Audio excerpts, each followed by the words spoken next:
trace the primal light. Let the clouds heal me of the stains. Gently wipe the sorrow off my life. I dream.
All right, everybody. Happy New Year. This is going to be the first episode of Tech Thursdays in 2025. We are going to be talking about a bunch of things that are expected to be shown off next week at CES. Mostly going to be Nvidia related coverage, but we are going to talk a little bit about some of AMD's stuff and maybe some of the mobile chips and other things that are outside of the PC DIY space. But most of what we're going to be talking about is going to be from Nvidia. I think now, with the latest leaks, we have a much better idea of what to expect going into CES next week. That being said, if you are attending the show, do tell me what it's going to be like for you in person. If you are attending in person, unfortunately, I will not be attending CES in person this year. I really wanted to be able to go, but I wasn't able to make it this year. So that being said, it is going to be taking place starting on Sunday evening. Monday is the pre-show. That is the 6th of January. And I believe NVIDIA's keynote, I think it's on Monday evening.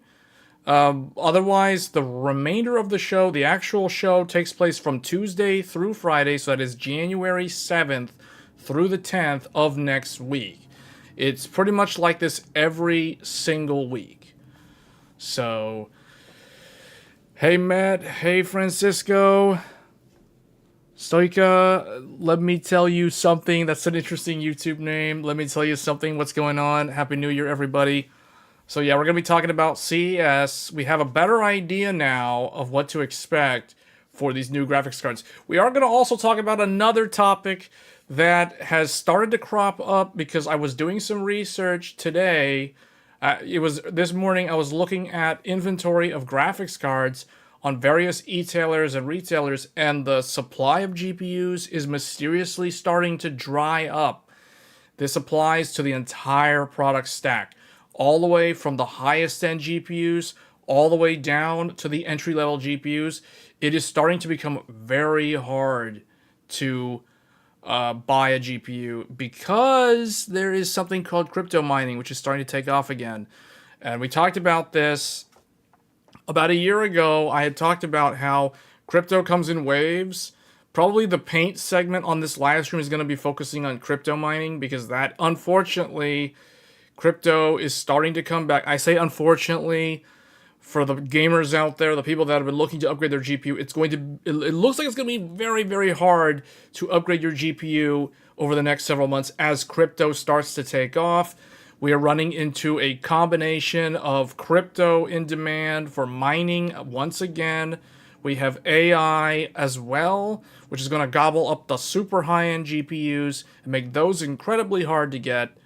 So it's going to be a very interesting first half of 2025. I think it's going to be a very unfortunate half of the year.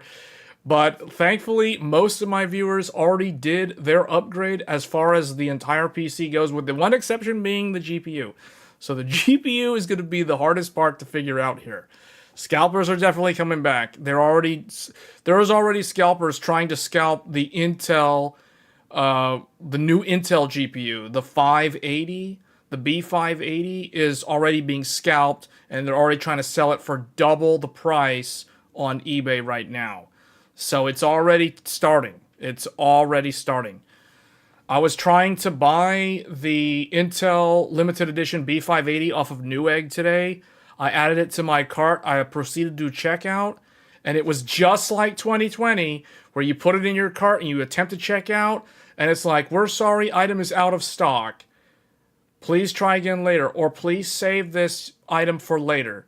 And I'm like, are you serious? I waited for the Intel GPU, and now I can't even get one. So I've lost my chance at the Intel B580. I will continue to try to get the Intel B580, but it is constantly being scalped. It is extremely annoying because that GPU isn't even that expensive, but the scalpers are just scalping it up like crazy right now. So we are about to go into CES. We're about to get a lot of info. There's going to be a huge info dump from Nvidia on Monday evening regarding the RTX 5080. The RTX 5080 is already out in the wild. So let's go ahead and get into the first story here. The first Nvidia GeForce RTX 5080 custom model leaks out. 16 gigabytes of GDDR7 is now 100% confirmed. We've already kind of suspected this all throughout last year, but now it looks like it's a reality. And it is a 2.2 slot design. At least this is the MSI Gaming Trio GeForce RTX 5080. So it is already, it already has retail packaging. This looks legit. Storm Force fan, nickel-plated copper base plate, core pipes, metal backplate, AI accelerated performance. There's some stuff that's kind of blurry there. Game-winning responsiveness. NVIDIA Reflex is written there. Realistic and immersive graphics. Cutting-edge GPU. NVIDIA something. Is this real or is this fake? It looks so blurry. The text looks so blurry. I don't know if this is real or fake, but it looks, if it's fake, it's a pretty good mock-up. It looks legit, but at the same time, the blurry text is kind of making me wonder if this is real or fake. Anyway, so this is it. The first AIB RTX 5080 is in the wild. You're still waiting on the Nova? Yeah, that's constantly being scalped too, I think. Well, I don't know if it's being scalped, it's just constantly out of stock. So, crypto's coming back, guys. It's coming back. I already did some research. I started watching the big mining channels. Red Panda Mining is talking about it from 3 weeks ago, right before Christmas. Actually, right before I went to Japan, crypto mining started taking off again because profitability is up. Bitcoin crossed over the $100,000 mark and set a new benchmark. Now, a lot of financial institutes are raising their prospective price of, or their speculative price of Bitcoin to $185,000. Bitcoin is the driver that makes all the other altcoins potentially profitable, because what people will do is they will mine the altcoins, not Bitcoin. No one mines Bitcoin anymore. What they do with GPUs, what they do is they use the GPUs to mine a whole bunch of different coins that are proof of work based. Then, depending on the profitability at the time, they can convert their altcoins into Bitcoin, or they can just cash it out into whatever their home currency, whatever country they're based out of, they can get their home currency back. So it's starting to happen again, and it is very unfortunate that this is starting to feel like a repeat of the RTX 30 series all over again. Because if you remember, back in 2020, the RTX 3080 launched first, and it was immediately sold out. It was immediately scalped. You didn't even stand a chance at getting one. And then crypto, like fast forward like a quarter and a half after the launch of the RTX 3080, and crypto was like full steam ahead. Everyone was building their mining rigs and getting them off the ground, and it was going all in. 2021, $900 3060 ties. If you lived through that era, you know exactly what I'm talking about. $900 3060 tie. We are returning to that. It looks like we're going into that pattern again. Will 16 GB be enough or outweigh the new technology? So, for 1440p, yeah, 16 gigabyte will be totally fine for 1440p or lower resolutions. Now, for 4K, that's where it gets interesting. If you plan to be gaming at 4K resolution, then for 2025, I believe that 16 gigabytes will probably be enough for most modern games. However, going into the following year, so 2026, 2027, depending on high texture packs, depending on improved ray tracing and whatever whatever they want to put in the visuals for the game, 16 gigabytes might be, dare I say, borderline minimum for 4K resolution. But I do think that for most games, for 1440p, it's probably going to be okay. MedSync 16 gigabytes of VRAM isn't enough for Indiana Jones with path tracing. Well, yeah, but you're talking about path tracing. I'm talking about like regular games with either light ray tracing or no ray tracing, or maybe they have full ray tracing.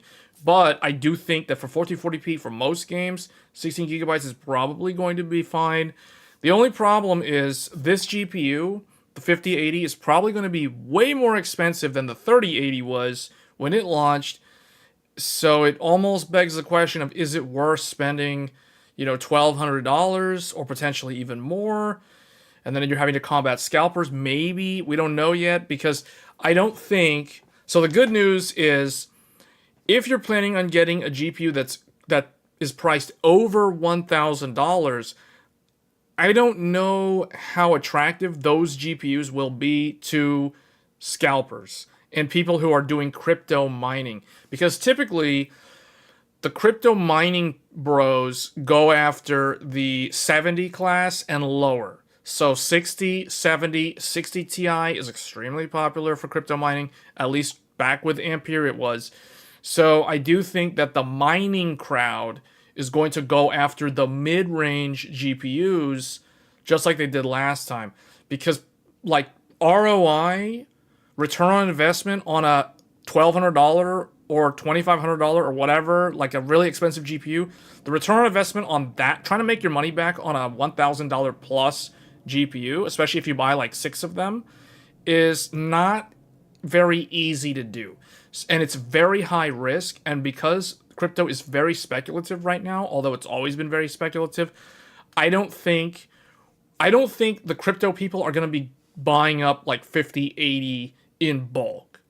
I could be wrong, but I don't think, as it stands now, I don't expect crypto people to be a problem for a regular person who just wants to buy a new GPU to pair with their high refresh 1440p OLED or their 4K OLED or whatever their new monitor is. I don't think you're going to have to deal with crypto people when you're trying to buy a GPU if you're spending over $1,000. Now, if you're spending less than $1,000, if crypto really takes off like it looks like it's starting to, because if you check Newegg right now, check Micro Center, check your local Micro Center, and you will see that GPU supply is starting to dry up. It's drying up really, really fast. And I think it has to do with crypto. There's a lot of YouTube videos talking about crypto again. Crypto mining, how to build a 4 GPU mining rig, what to buy the riser, PCIe, USB adapter, all that stuff is starting to get very popular again, which means that give this a couple of weeks, there's going to be a lot of people just piling on into that crypto wave to drive it up, just like we saw back in 2020 and 2021. So I think that anyone who's looking to spend like $500 on a GPU, $350, anywhere from like $300 to $800, you are going to have a very tough time if crypto takes off. Sounds like a minefield. Yeah, mining. Yeah, no pun intended, right? So crypto is really taking off, but that's going to really affect people who want to buy a $300 to potentially $800-ish dollar range. I don't think crypto people are going to be buying a whole bunch of $1,200 GPUs, for example. So, however, on the flip side, the AI bros, the AI people, those are the ones who are going to be buying up the 5090 like it's the new hotness. So it's like, if you want a 5090, good luck, because all the AI bros are going after the 5090. So on the one side, you have crypto going after the mid-range to entry level and mid-range. Then you have the AI crowd going after the super high-end. So it's going to be really, really weird. Now, this is what makes the 5080 interesting, though, because the 5080 only has 16 gigabytes of GDDR7. So I don't think this GPU is going to be that attractive to either crowd. Typically, AI people who are doing AI and they want to get a cheap, value-centric AI GPU, they want 20 or more. So like, for example, the 7900 XT, that GPU was a $750 GPU with 20 gigabytes. That was very attractive for AI. Now, the problem is a lot of the CUDA accelerated apps need CUDA, so people would not buy that GPU, and instead they would get like a 4090 or maybe a used 3090 or something like that, because those GPUs had 24 gigabytes of VRAM and they were full native CUDA support. Now, if you're on AMD and you're doing AI, you have to use the ROCm software stack on Linux, which is totally fine. It's comparable to CUDA as long as your application takes advantage of ROCm acceleration, and those code paths. So that is the reason why the AMD GPUs, like if you're smart and savvy and on Linux and you know how to leverage ROCm, you get a really good deal buying the Radeon 7900 XT or 7900 XTX, because you're getting either 20 or 24 gigabytes of VRAM on the cheap, relatively speaking, compared to buying a 4090, which is significantly more expensive. It's almost like double the price of the 7900 XT or XTX, depending on the sale. So that's the reason why I don't think the 5080 is going to be that attractive for AI, because it only has 16 gigabytes. Most of these newer AI models, it used to be if you wanted to run ChatGPT locally on your home PC, you needed to have a professional workstation card that had a minimum of 32 gigabytes of VRAM. Since then, they have made these watered-down versions that can run on 24 gigabytes of VRAM, which makes the 4090 more attractive for AI than it was. Now, we fast forward now to the upcoming 5090, which we don't know too much about, but we can expect the 5090 to have 32 gigabytes of VRAM. That means that the AI crowd is going to be homing in like a heat-seeking missile on the 5090 immediately if they catch wind of the fact that it has 32 gigabytes of VRAM. Because, hold on, is my microphone peaking? Is my microphone too loud? Hold on, let me lower it by like 1 dB. You guys let me know if my audio is too loud. If it's too loud, I'll lower it. I lowered it by like 1 dB because it looks like it was peaking. So the AI crowd is going to home in on the 5090 day one. So if you're trying to get a 5090, good luck. You are going to be dealing with a whole bunch of people that have very, very deep pockets. I'm talking, these are the sort of people that can spend $5 million or more to turn up a data center. Well, okay, turn up a formerly crypto farm, but now they're turning it into an AI data center, and they're willing to spend $5 million to $10 million to get the whole thing up off the ground. So these people, they have money. If you're a regular Joe trying to get a 5090 for your 4K gaming PC with a godlike motherboard and all this stuff and whatever, 48, 96 gigabytes of system RAM, whatever, you know, with the latest and greatest gaming CPU, 9800X3 or maybe 9950X3D, and you just want a 5090 because you can, well, guess what? You're competing with people that can drop literally millions of dollars on graphics cards. So good luck, because those guys are going to make it a nightmare to try to buy those super high-end GPUs. Meanwhile, for everyone else who wants to buy like a 5070, a 5060 Ti, an AMD Radeon, whatever it ends up being called. We'll talk about Radeon later in the stream. But those people, they're going to be having to contend with crypto and all this other stuff and scalpers. And we're already kind of seeing that now, which is very, very sad, but it is what it is. So let's see what people are saying here. What times are we living in where the 80 class card is the new entry level because you can't grab anything else? Yeah, it is kind of dumb. It is kind of dumb. Well, it's really dependent on the monitor resolution. I feel like the 80 class corresponds with like what I call it entry level 4K. This is like an entry-level 4K GPU. It's not the ideal 4K GPU, but you can game at 4K with the 5080. Now, is it going to be good long-term value? Probably not, which is the reason why I call it entry-level for 4K gaming. Now, if it's at 1440p, I think 5080 will be relevant at 1440p for a relatively long time.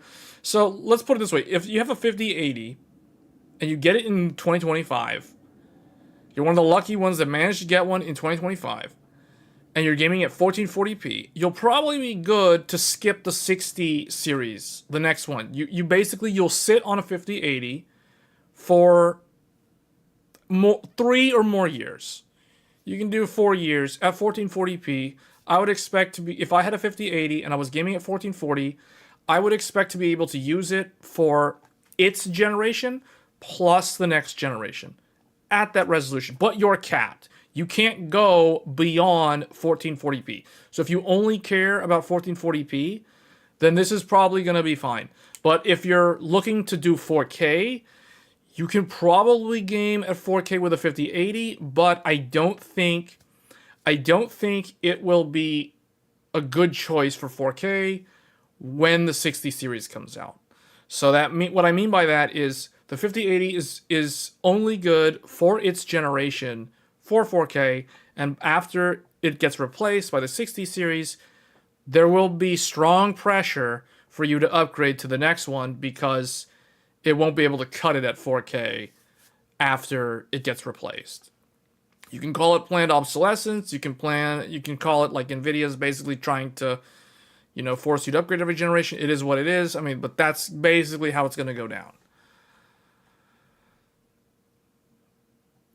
But this is going to be the one weird GPU that I don't think crypto people are going to like this GPU. I could be completely wrong, but I think this is too expensive for crypto, for profitability. And I think this doesn't have enough VRAM for serious AI. At least, like, serious AI. I'm not talking about someone who just wants to, use stable diffusion or whatever. That's fine. But like serious AI, like I'm talking like AI creating songs with AI, creating movies with AI. You're not going to be doing that with a 5080. It's not powerful enough. It doesn't have enough VRAM, number one. And that's the reason why this is not going to be attractive for AI, and it's not going to be attractive for crypto because it's too expensive for crypto and it doesn't have enough VRAM for AI. So it makes it an interesting product. It's weird how Nvidia refuses to raise the VRAM, but it's going to play to either their detriment or the gamer's advantage, so to speak, even though it's very expensive for 16 gigabytes in 2025. So it just, I don't know. The 5080 doesn't seem like it's a very attractive option. It's definitely not attractive for crypto. It's definitely not attractive for AI.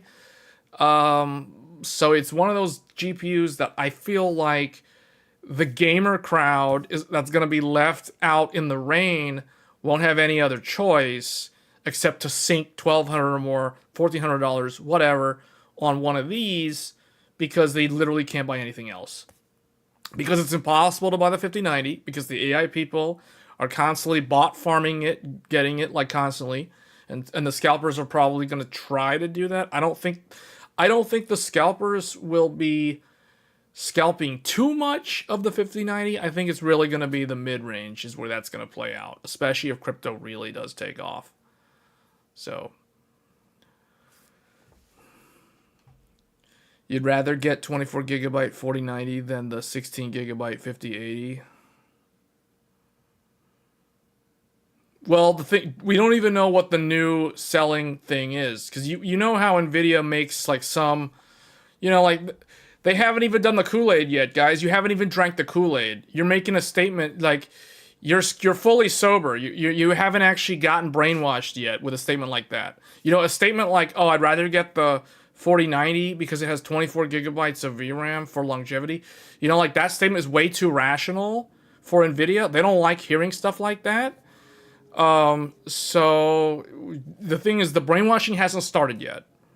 But what's hilarious is, even without the brainwashing, already you got crypto on one side, you got AI on the other side, so you're like stuck now in the middle, and we haven't even heard the brainwashing yet. We haven't even gotten to the propaganda. So it's like you're making a statement before you've heard the propaganda. Like, that's too rational.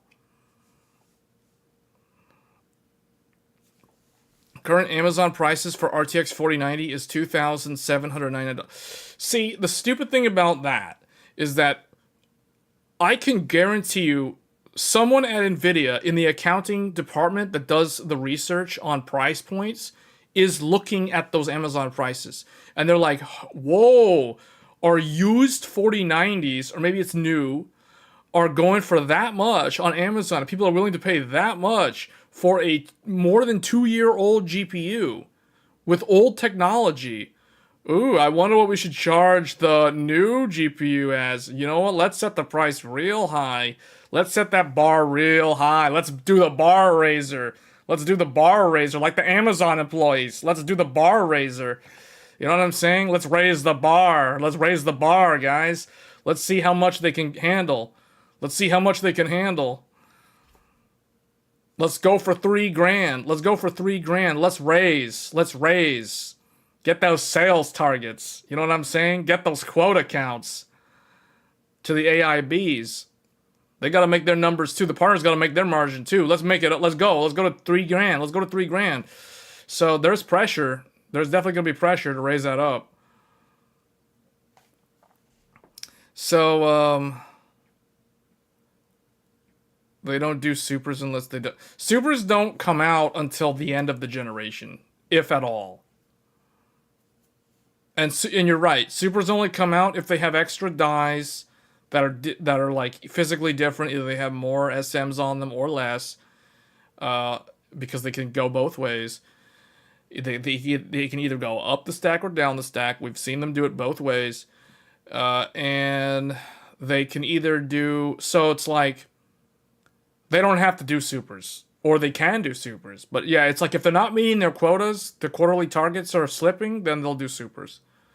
But if crypto does take off, there's probably gonna be no supers. It'll be like 30 series. 30 series slammed into that wall. Remember? 30 series hit the crypto wall, and we know how that played out. So then 40 series, there was no crypto because crypto was in the bear market. Well, guess what? Crypto's going in the bull market now. So the wave is coming. We've been talking about that.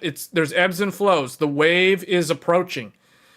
I think of the movie Interstellar. I think of Miller's Planet. You guys remember Miller's Planet? And for those of you that watched Interstellar, when I say Miller's Planet, I'm talking about the water planet. You remember the water planet that they went to? That was near that black hole? You remember what happened? Those aren't mountains. They're waves. The crypto wave is fast approaching, just like in Interstellar. So you gotta ride that wave. There will be... No, they can't... Well, I don't know about that. Crypto will tank quickly and they'll all run away. All they would have to do is add a... You do realize that if they do that, then you guys understand that if this goes to 24 gigabytes, the AI people want it.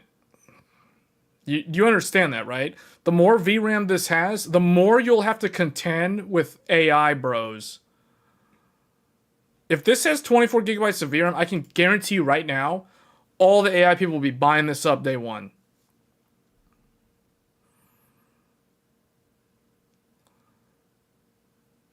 So it moves too close to the AI if it does that. It's funny because it's like Nvidia understands their market. They understand more so it's like, it's funny how it says gaming trio. That's MSI. That's just MSI not reading the room. They're just slapping their gaming trio brand on there, having no idea, like, someone's gonna buy this. We don't exactly know who, but it's gonna be bought up. So, well, the bubble is just now starting, so I don't think it's gonna burst in the first half of the year. So,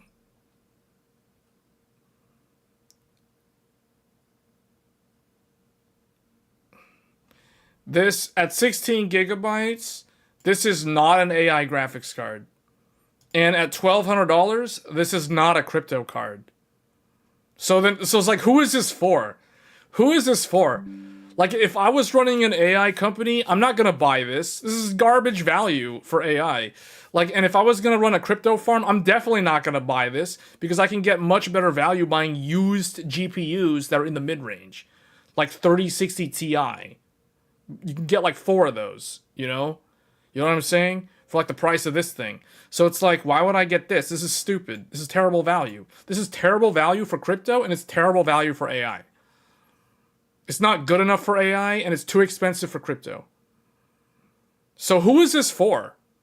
I guess this is for the poor gamers who are caught in the middle because AI people deny them the 5090, and crypto will soon swallow up everything underneath this GPU. So I guess it's for the gamers.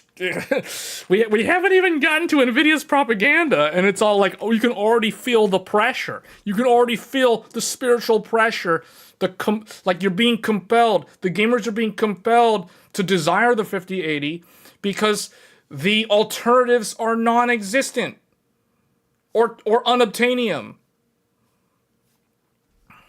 $250 Intel GPU doesn't even exist. It's already scalped. $250 GPU from Intel is already scalped. It's already gone. I literally tried to buy one today and it got scalped. So, here comes the yeah, we haven't even drunk the Kool-Aid yet. So the 5080, man, this thing is gonna be. So here's some of the Kool-Aid. They got some Kool-Aid bullet points here. Dedicated ray tracing cores. Dedicated tensor cores. Nvidia DLSS. Okay, none of this stuff is different from 40 series, except these are probably newer. These are probably newer, so they're better. They're faster, whatever.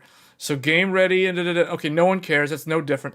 Nvidia app, no one cares. They finally caught up to AMD because they had their Windows 95 or Windows 98 second edition looking browser, IE6 looking Nvidia control panel that they finally made a new app. So no one cares. Nvidia broadcast again. Does anyone actually like what? Nvidia G-Sync. Okay, this is a technology from like 2014. So this is like 11 years old now. 2013 maybe. And no, I guess it was 2014. And yeah, no one cares. So really the only thing here that is going to be interesting is going to be the first 3. These first 3. Like how is the ray tracing on 50 series compared to the previous generation?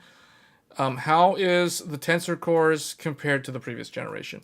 And then, of course, like, is there going to be a new form of DLSS that is going to be 50 series exclusive that no one else, I mean, like, no other GPU has access to it? Like, that's what I'm waiting to hear from, or waiting to see. So, what I expect to see next week is a whole bunch of Kool-Aid in the PowerPoint deck to make you believe that the 5080 is superior to the 4090 in every way imaginable. So it's going to be one of those things where it's like they're going to show a bar chart and they're going to show the 5080 beating the 4080 by some stupidly high number because of these things, and then they're gonna show it just like completely like it's gonna be like this. Here, let's do paint. Let's do paint. I'm gonna show you guys. I'm gonna draw something because I have a feeling this is gonna illustrate like how it's gonna be next week. So Nvidia likes to do these bar charts. Here comes paint. It's paint time.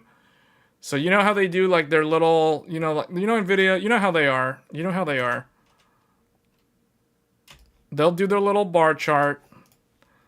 You know what they're going to have? RTX 3080. RTX 3080. Yes. RTX 4080. RTX 5080. And they're going to have their little green color. And they're going to be like, hey, check it out. Check it out. 3080's like this good.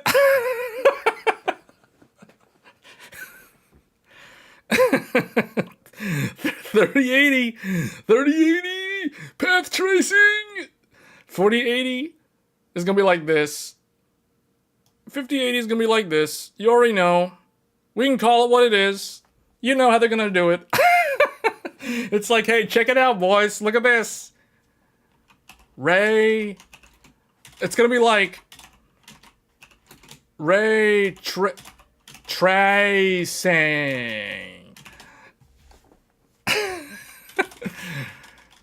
You know what I'm saying? Ray tracing. Performance. And then in the fine print down here in parentheses with DLSS version like 4.x or whatever. Like whatever they're gonna do, like whatever it is. I'm gonna say it right now. That's what they're gonna do. They're gonna do something like this. Something like this. This is what it's gonna look like. I can already tell you this is exactly what it's gonna look like. Same color scheme. It's gonna look prettier than what I have here. Because I literally made this in like 30 seconds. But look at this. This is exactly what they're going to show. This is exactly what they're going to show. And then later on, you know what they're going to do? He's going to be like, hey guys, but that's not all. I have more. I have more. Check it out. Tensor. Tensor cores. AI acceleration via tensor cores. You know what he's going to do? RTX 4080, RTX 4090, RTX 5080. And it'll be like, hey, check it out. We have improved tensor cores. And you know what? Here's the 4080. It's like, yeah, 4080's tensor cores are, you know, they are what they are. And then 4090 is pretty good. It's pretty tough. It's pretty tough. You know, it's kind of good, but you know, no, you can't. No, look, see, no, see, 5080 is so much better than the 4090. It's gonna be like Jensen's like, guys, dude, like who would want this? This is utter garbage, man. Look at this. Look at how much faster it is. Over 3x. It's over 3 times. It's like 3x the performance of the 4090. Someone said 2080 2080 Ti, dude. 2080 Ti? Nah, 2080 Ti? Really? You want to see 2080 Ti on here? 2080 Ti? 2080 Ti is straight up like... 2080 Ti is like negative. It's like negative performance. It isn't even going to show up. It's like... 2080 Ti is literally a line. 2080 Ti is literally a line. There. That's the 2080 Ti. That's the 2080 Ti. So, yeah, no. This is utter garbage in 2025. Trash. That thing is going in the trash. Trash. Complete garbage. 4080, weak. For AI, it's weak. Not enough strength. Not enough muscles. Not enough muscles.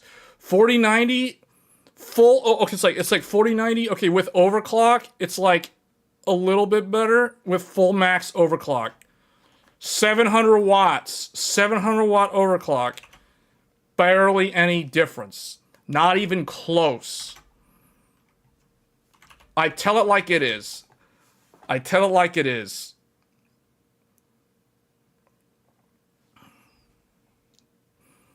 AI workloads, they're going to try to sell it as an AI accelerator for like at-home, homemade AI, whatever. But the reality is anyone who's running a business for AI is not going to buy a 5080 because it just doesn't have enough VRAM. So, yeah. All these benchmarks are going to be like 4K benchmarks. 4K benchmarks. I mean, maybe they'll do 1440. I don't really expect them to do too much 1440 because they tend to ignore 1440 a lot of the time, so it's probably gonna be like 4K.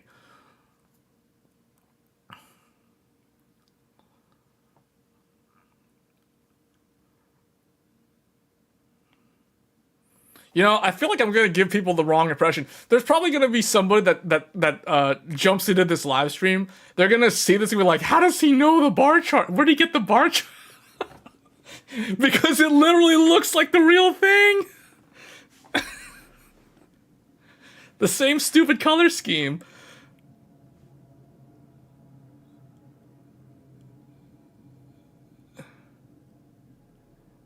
Okay, so, but that's kind of what they're gonna show, though. Something like this. I wouldn't be surprised. I wouldn't put it past them. It's gonna be like, he's gonna be like, you know, gamers, for all the gamers out there on the 3080, what are you doing? What are you doing down there at the baseline? What are you doing in the baseline? Be a winner. Be like this. Be like this. Don't be down here. Get on this level. Get on that level. People on the 4090 aren't even gonna be at this level. 4090, he's gonna be like, okay, 4090. I don't know if they're gonna show this, but it's gonna be like 4090 is gonna be like somewhere around here in the ray tracing or what? Like something like the game with the ray tracing. 4090 is probably gonna come pretty close. Probably somewhere like here. I don't know.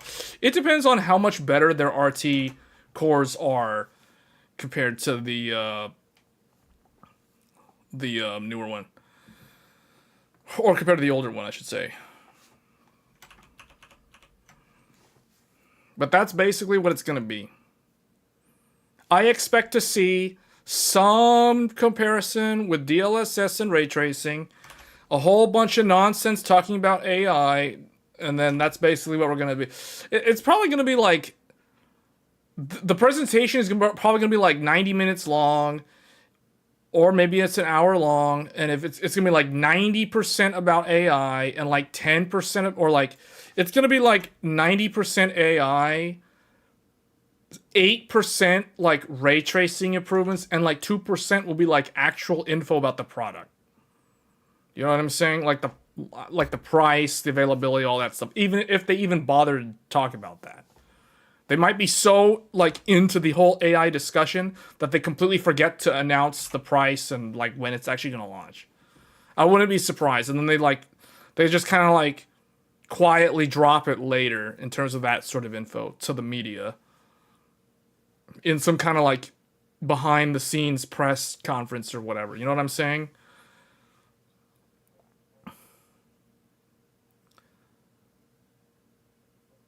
You're going to be using dedicated GPU on the soon to be released 9950X 3D.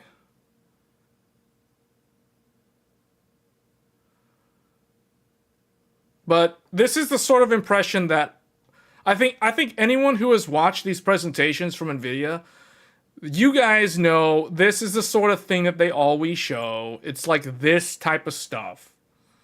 You know, it's this sort of stuff. Like, so don't expect to be able to derive any useful info performance-wise from next week. You're not going to get the real story until reviews. That's just how it goes. Like, all this stuff is going to be like, this is literally propaganda and brainwashing. This is social engineering. This is literally social engineering at its finest, with PowerPoint presentation as the mechanism, or I guess the medium. 3x the fake frames. Yeah, no, dude, check it out.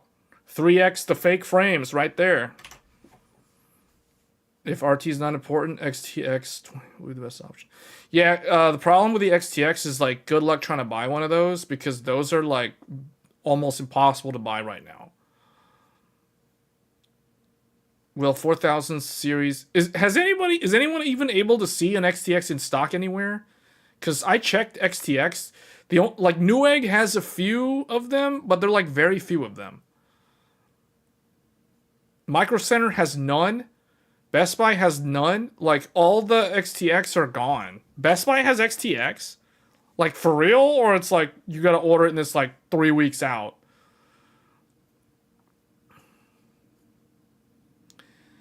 Thousand series price go up when they launch. 40 series price will go up, not go down. It'll go. It's already up. It's already up. Go look at the 40 series right now. It's already up. The prices are increasing. Singapore still has XTX. Okay, that's interesting. I'm always interested in finding out like where, like, what stock looks like in other parts of the world. You hear a lot of people argue the economy sucks, but we are willing to pay to. Yeah, I know. That's the weird. That's yeah. It's like that all over the place right now. Will the 3090 price come down? 3090 price is not going to go down because of AI. Also, 3090 is a stupid card. Don't buy a 3090. Don't buy. You know why? You really want to be this guy down here? That's Nvidia's talking right there. Nvidia is going to tell you, man, no, 3090 is so weak. Okay, this is 3080, but like 3090 is literally like that. Okay, 3090 is like this. It's like, I can barely do anything. 4090, I can barely do anything. So that's basically what's going to happen with those GPUs. Well, no, I'm all joking aside. The reason why I would tell you do not get a 3090 is because the VRAM on the back can fail. And it's so old, there's no warranty anymore. So if you buy a 3090 and you start having artifacting in your games, I told you not to get one. So that's why I would not buy a 3090. 3090 is a terrible graphics card. Okay, so 3090 is not an option. 3090 Ti, if you can find 3090 Ti, yes, 3090 Ti is good, but guess what? 3090 Ti is going to be way overpriced on the used market because of AI. Because 3090 Ti is still relatively good for AI, that's a very, very hard graphics card to get.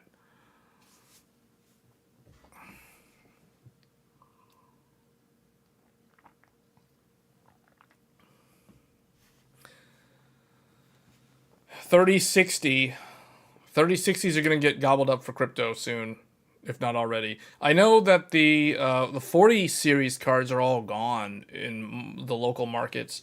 Like, does anybody see, if anyone's near a Micro Center, are you able to check on the Micro Center website if they even have any 40 series graphics cards? And if so, which ones? Yeah, everyone's definitely... The XTX was a really good deal like 2 weeks ago. XTX was the way to go. Like the smart person who wants high VRAM on the cheap, XTX. That's the big brain play, was to buy an XTX. Because crypto is upon us, and these other cards, like, I mean, AI, I guess? Like, I don't know, man. Should you keep the 4090 and use it on a streaming? Yeah, well, if you have a 4090 and you're at 4K, I mean, you're gonna have to decide if. So here's the way. Here, okay, let's try to put this into words. So it's like, who should upgrade? So it's like, okay, how should I reword this? So it's like, I guess the real question is, if you have a 4090, should you upgrade? So there's conditions. The first condition, if monitor is equal to 4K, then maybe consider upgrading. Else, if monitor is equal to 1440,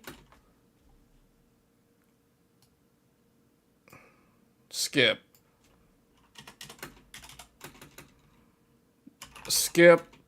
50 series. Else skip or else get PS5 Pro.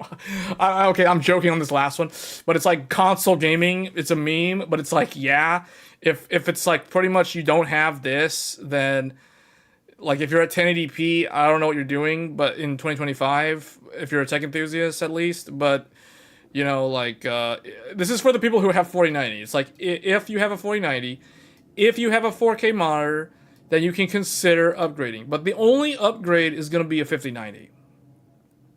Else, if you have 1440, you don't get a 50 series card.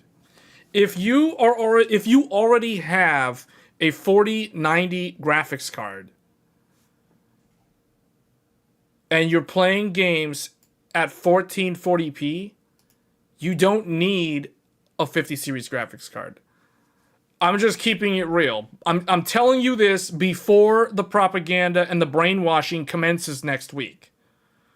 Okay? This is the full rational speech. This is a rational discussion. Before you go in front of Nvidia and get turned into the dark side and basically get brainwashed into buying a 5080 next week, I'm telling you like it is. If you play at 1440p, and you have a 4090, you literally skip every GPU coming out this year. That simple. The only people who should consider upgrading to the 50 series, and the condition here is that you have a 4090 today, literally right now. It doesn't matter when you bought the 4090, if you got it a month ago, if you got it at launch, if you got it a year ago. If you have a 4090 and you play at 4K, you're literally the only person who I consider eligible for considering an upgrade. Everyone else in this category or whatever, 1080p or whatever, like I don't know who uses a 4090 with a 1080p monitor. Like I don't understand. That doesn't make sense to me. That sounds irrational. But anyway, people with 4K can consider upgrading. People that are not at 4K should not upgrade. I don't think it's not worth spending that much money if you're on a 1440p monitor. It's that simple. That's the logic. Very, very simple. I am going to buy the 5090 anyway. The question is whether I should sell the 4090 or keep to and use it on a dedicated streaming computer connected to my 5090 system and PS5 Pro. Thanks for the super chat. So you don't need... Okay. So you're planning on getting the 5090 no matter what. Then in that case, if you're considering selling the 4090, then I would sell the 4090. There's no reason to use dual computers. Like, for example, a streaming computer and a gaming computer, like, simultaneously for streaming. There's no reason to do that in this day and age. Because you can just use the encoder on the graphics card to handle the streaming.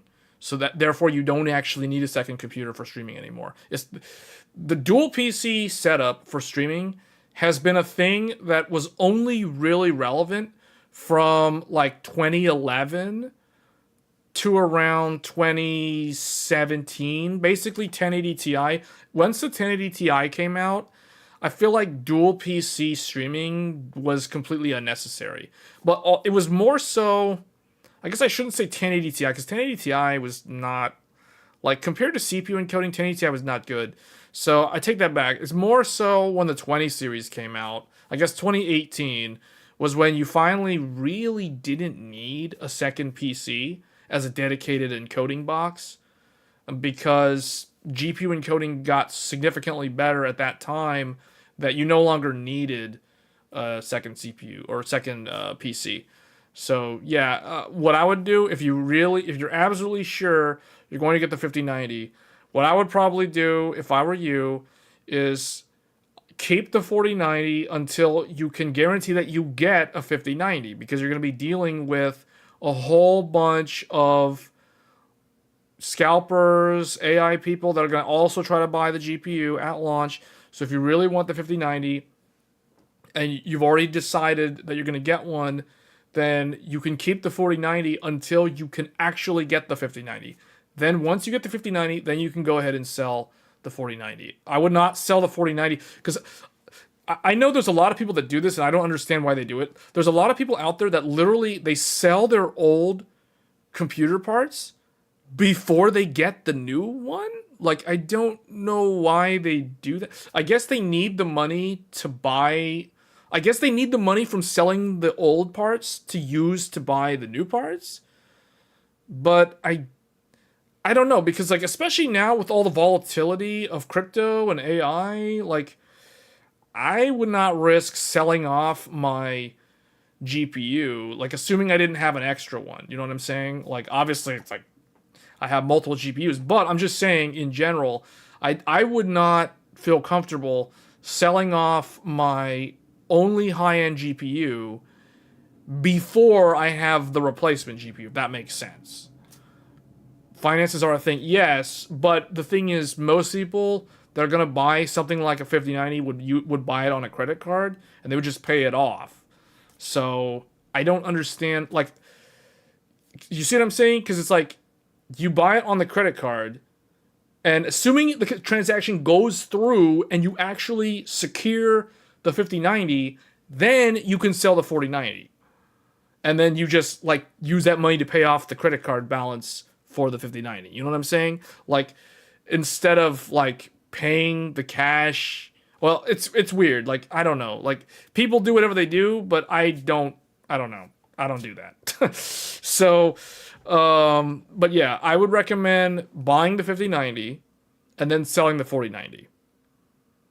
I don't see why you would need to keep the 49 unless you're like, I don't understand the second computer. Like, is the second computer going to be in the same room? You say dedicated streaming computer connected to the... Okay, well, you could do all of that on the 5090 computer. So that's why I don't understand. I don't understand. Unless your situation is similar to mine. But the only reason why I literally have the second computer is not as a separate computer from this one. I just use that one for overclocking content and things like that. So that way this one is kind of a static setup that just it is what it is. You know what I'm saying? I don't have to keep pulling out computer parts all the time. I have one that's a static, and then the other one is the one for like changing computer parts out for like YouTube content, for example. But that's completely different from what most people are looking to do with these. Should I keep my 1070 and I don't see the point of doing that. So I always want to have at least one extra GPU in the event that my primary GPU fails. So if the GPU dies, I have to RMA it. While it's being sent for RMA, I'm not fully down, and I can still use the computer with an older graphics card. So that's what I would do. So, but you have the 1070 and the 1660 Ti aren't they like the same performance-wise? So, yeah, I don't see why you need both of them. The 1070 has more VRAM though. So, I think the 1070, I don't remember like where the 1660 Ti lines up, but I think it's similar to the 1070. I don't see the point of having both of them.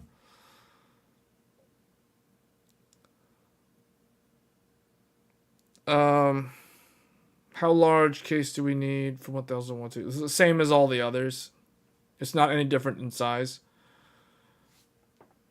Unless you're buying an older power supply that's much larger, but I don't see why you would do that in this day and age. When you send things back for RMA, they get denied. Oh, that's interesting.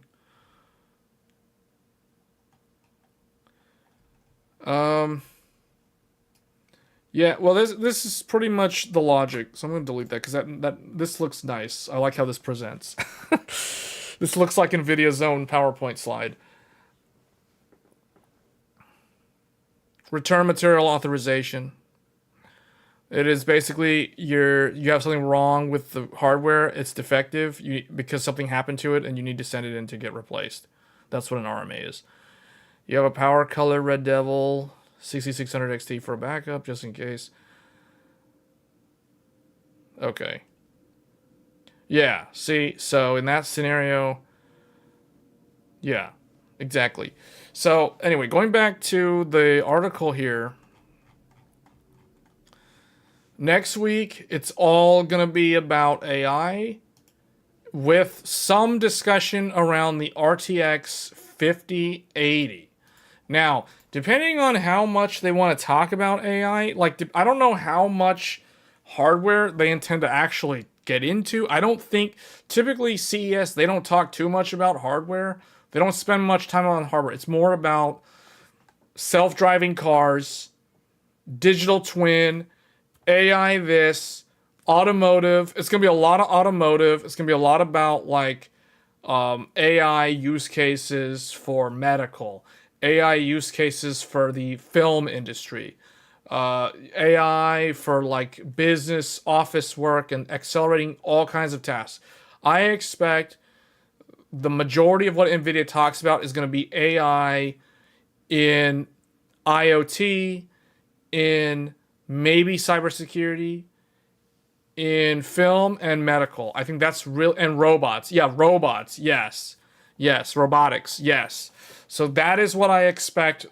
90% of NVIDIA's keynote speech is going to be a presentation about all the things that I just mentioned. Not graphics cards, not gaming. That is not the focus. CES is never about gaming.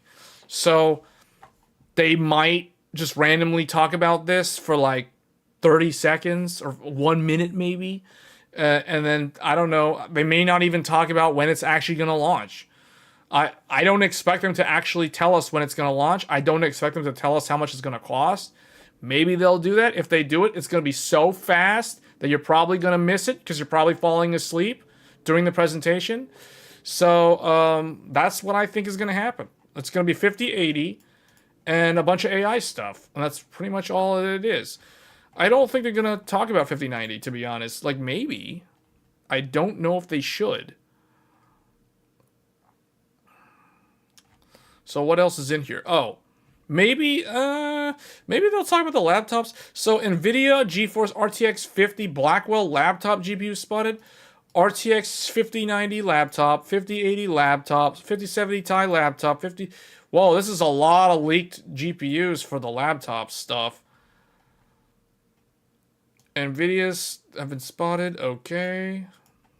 They're all max Q. Max Q. Max Q means they're like 50% slower than their desktop counterparts. Maybe even more. Maybe 60% slower. It's pretty bad. So the usually you find Nvidia. Okay. Yeah. So you know the 50 series are coming to laptops. That's nice.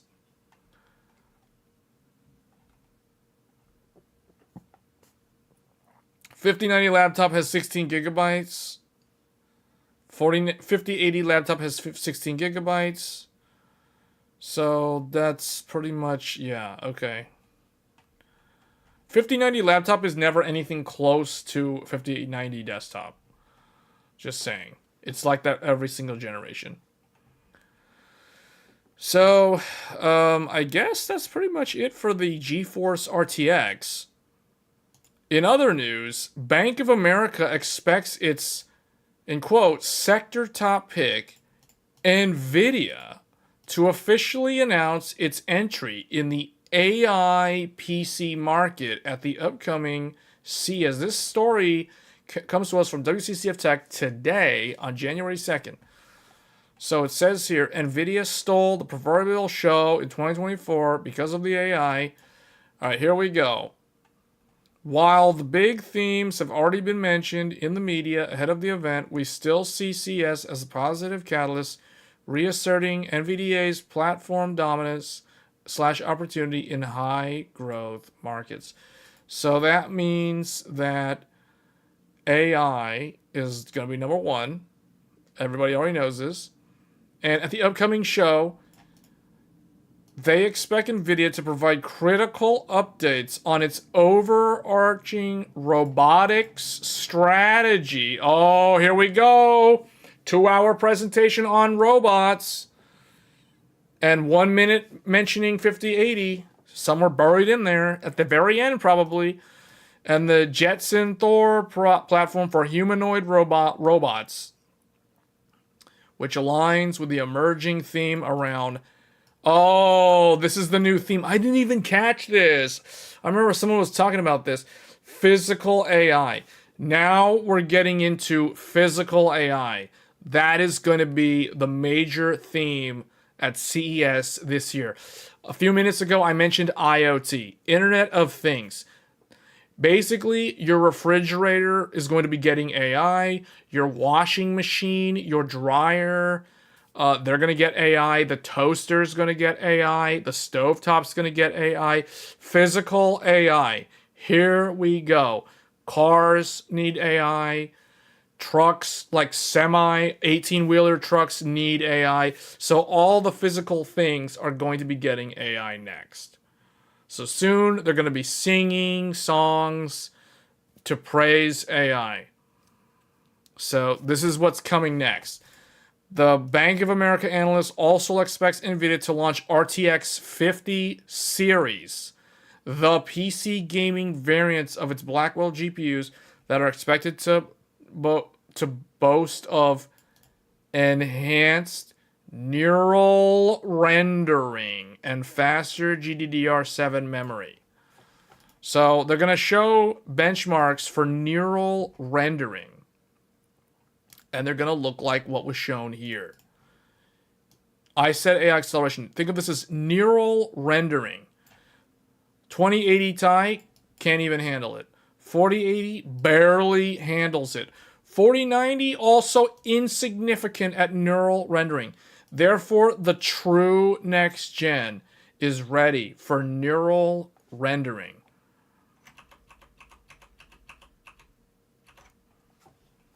Neural rendering.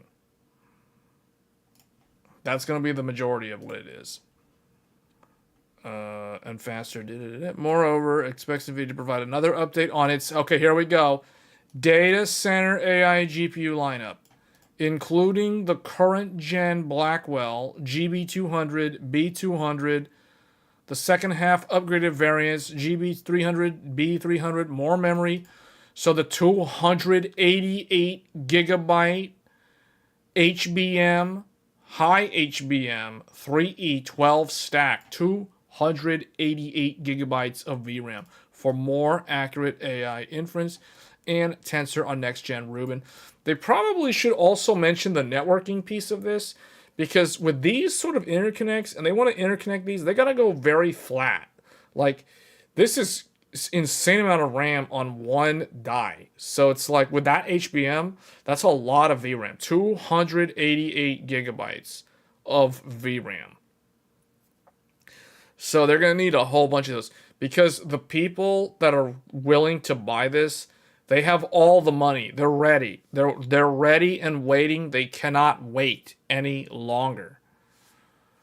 Finally, and perhaps most critically, Aria is looking for NVIDIA's official entry in the AI PC market, likely via partnership or a small chance of standalone PC CPU. So I don't know. Okay, I will be very surprised if NVIDIA shows off their CPU at CES. I think if they show this off, it will be later in the year, if at all this year. We know it's coming because the days of the x86 lifespan are now numbered. Qualcomm declared the war against x86 last year. So there is a war now raging. Begun, the Clone Wars have. It's basically AMD and Intel versus everyone else.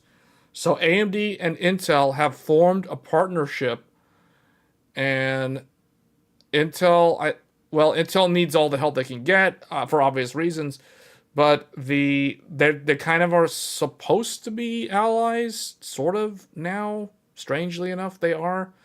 They were once rivals, and now they're kind of like on the same team. It sounds really weird to say that, but you will see this theme come up more and more in the next 2 years, because they're literally at war right now. The Qualcomm is the first charging down the line against these guys. Now, it's going to depend on Microsoft, Apple, and Apple's kind of doing their own thing. They've already declared war, but they're kind of like their own little neutral nation, so to speak, or their neutral faction. So, but they have an ARM-based architecture. So once Microsoft can get the emulation on par with what Apple is able to do for emulating x86, then that will deal a critical blow to AMD and Intel in the x86 space. And if Nvidia is preparing, this is literally going to be Helm's Deep. You got Helm's Deep about to happen. So you've got AMD is basically what? If Intel is the one that's getting attacked, Intel's like Aragorn and Legolas and Gimli and the humans, and that would make AMD the elves that came to help in that Battle of Helm's Deep in the Two Towers, if people understand the reference. And then the Uruk-hai and the Orcs. The Uruk-hai and Saruman are basically Qualcomm, and Sauron and the Orcs are basically Nvidia. So we're going to see this play out in the next couple of years, very much like Lord of the Rings, although I think the bad guys might actually win. So, based off of how I've defined the factions, using Lord of the Rings as a reference, a framework for this. But anyway, that's kind of off topic. The point is, this guy thinks that they're going to show the CPU. I don't expect Nvidia to show the CPU, at least not yet. I think it's too close. It's too early for them to be showing this. They're not going to show their full power. You know what I'm saying? So this aligns with a separate note recently penned by Truist Securities analyst. Oh, we believe NVDA will announce a client-side CPU during 2025, opening up an additional $35 billion TAM. So this is a very interesting statement. But this doesn't mean that they need to reveal it at CES. I don't expect them to reveal this at CES. I think if they're going to show this off, if Nvidia is truly going to nuke Intel into oblivion, they're not going to do that right now. They're going to wait. If we see this at all this year, it will probably be in June at Computex in Taiwan. Not this early in the year. So don't expect this. I mean, this is a thing, but don't expect to hear about this next week. It's going to be robots, AI, physical AI, and 50 series. That's basically what it's going to be. But this is more of like a long-term thing because the war is going to rage on. The sides are already formed.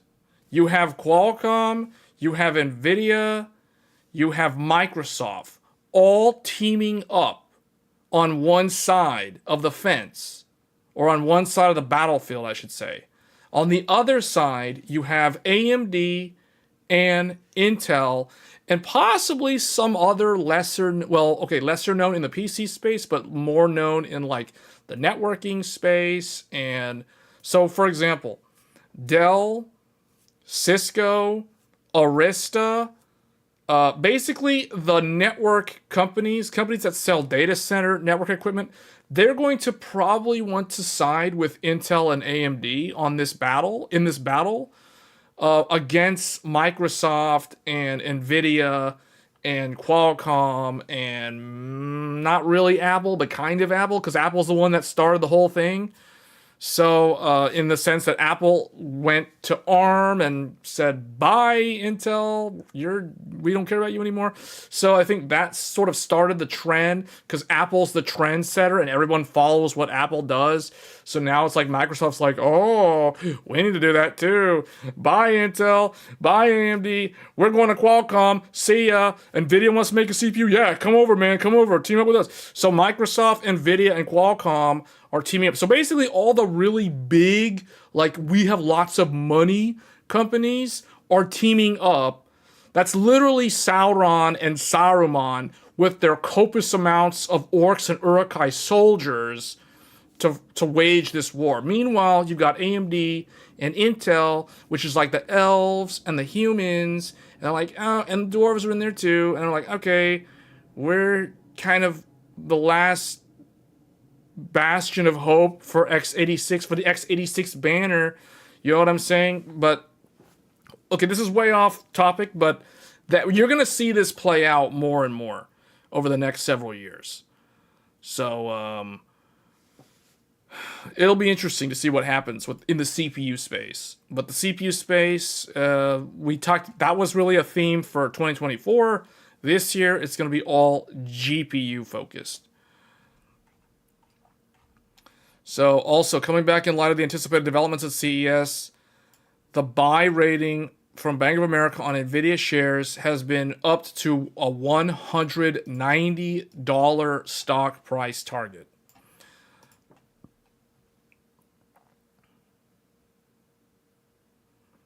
x86 has been band-aided for the last 20 years.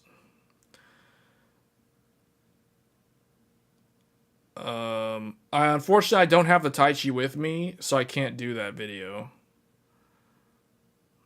It's really no different from the way I did the video a year ago now with the Gigabyte motherboard. So let's put it this way. From what I've discovered, Gigabyte and ASRock behave very similar when it comes to running a lot of memory. Asus and MSI are a bit different in that regard. So realistically, the 192 gigabytes on the Tai Chi just works.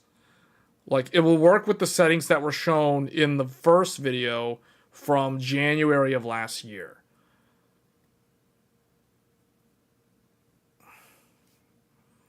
Modern x86 is like a skyscraper built on the foundation of a house. Yeah, and that's the reason why Microsoft wants to move away from it. They basically want to move into a new house. Microsoft's like, I'm out. This is going to topple over, and we're tired of supporting it. But that doesn't necessarily mean that like going to ARM is going to fix that. Although the whole idea with ARM is like, oh, you can just emulate all of it. You just need the emulation to get on par with what Apple has done. So that's going to take a while. It's going to take a couple more hardware generations with ARM to see that actually play out. But that's what's going to happen. That's definitely what's going to happen over the next several years. And then, of course, Intel and AMD, in order to maintain the x86 position and fight back against ARM, they're going to need to leverage their ecosystem partners. So basically, application developers and the hardware vendors that use their chips for things outside of the personal computer. Hence why I mentioned those networking companies. Because those are the ones that are going to have enough money to back and throw their weight around and try to slow down the advance of ARM.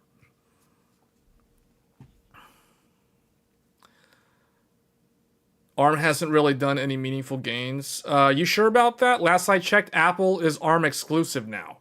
You can't even buy an Apple with an Intel chip in it anymore. At least not new. It's been like that for years now. Unless you can emulate faster than native x86, you need native apps. Yeah, like I said, we're going to see these problems get resolved on two fronts. Software development improvement for ARM and newer ARM chips that have better capability for emulation. So that's where the fix is going to come. But again, on the flip side, you have the x86 players trying to defend their side of the battlefield with their counter arguments. And you're going to see that from obviously the chip manufacturers, AMD and Intel, but also the other players, the players who are very dependent on x86 for their operating systems that run their own devices. And I'm not talking about Microsoft. I think most of my audience probably doesn't even know what I'm talking about. I'm talking about network companies. I'm talking about companies like Cisco, companies like Arista, companies like Dell and HPE. And when I say Dell, I'm talking about Dell EMC, not Dell like laptop Dell. No, I'm talking about enterprise Dell. I'm talking about HP Enterprise. Not HP, oh, I'll sell you a laptop at Best Buy. No, I'm talking about the big enterprise, business-to-business companies that build network equipment that has x86 CPUs that are used for like routing and switching and those sort of things and firewalls. and network devices and network appliances for things like VPN, things like firewalls. Those sort of devices are very dependent on x86, and those companies that manufacture those devices do not want to all of a sudden be forced to like rebuild their entire operating system for ARM just because Microsoft and Apple decided to go and side with ARM doesn't mean that these other guys have to follow suit.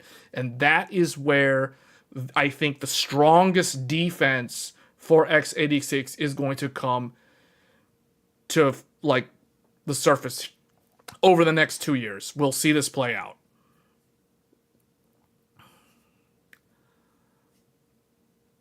Okay. So anyway, that is the Bank of America section on that. We're way off topic because what I just said, although this is basically, I'm giving you background info on why this is, like why Nvidia is getting into the CPU market.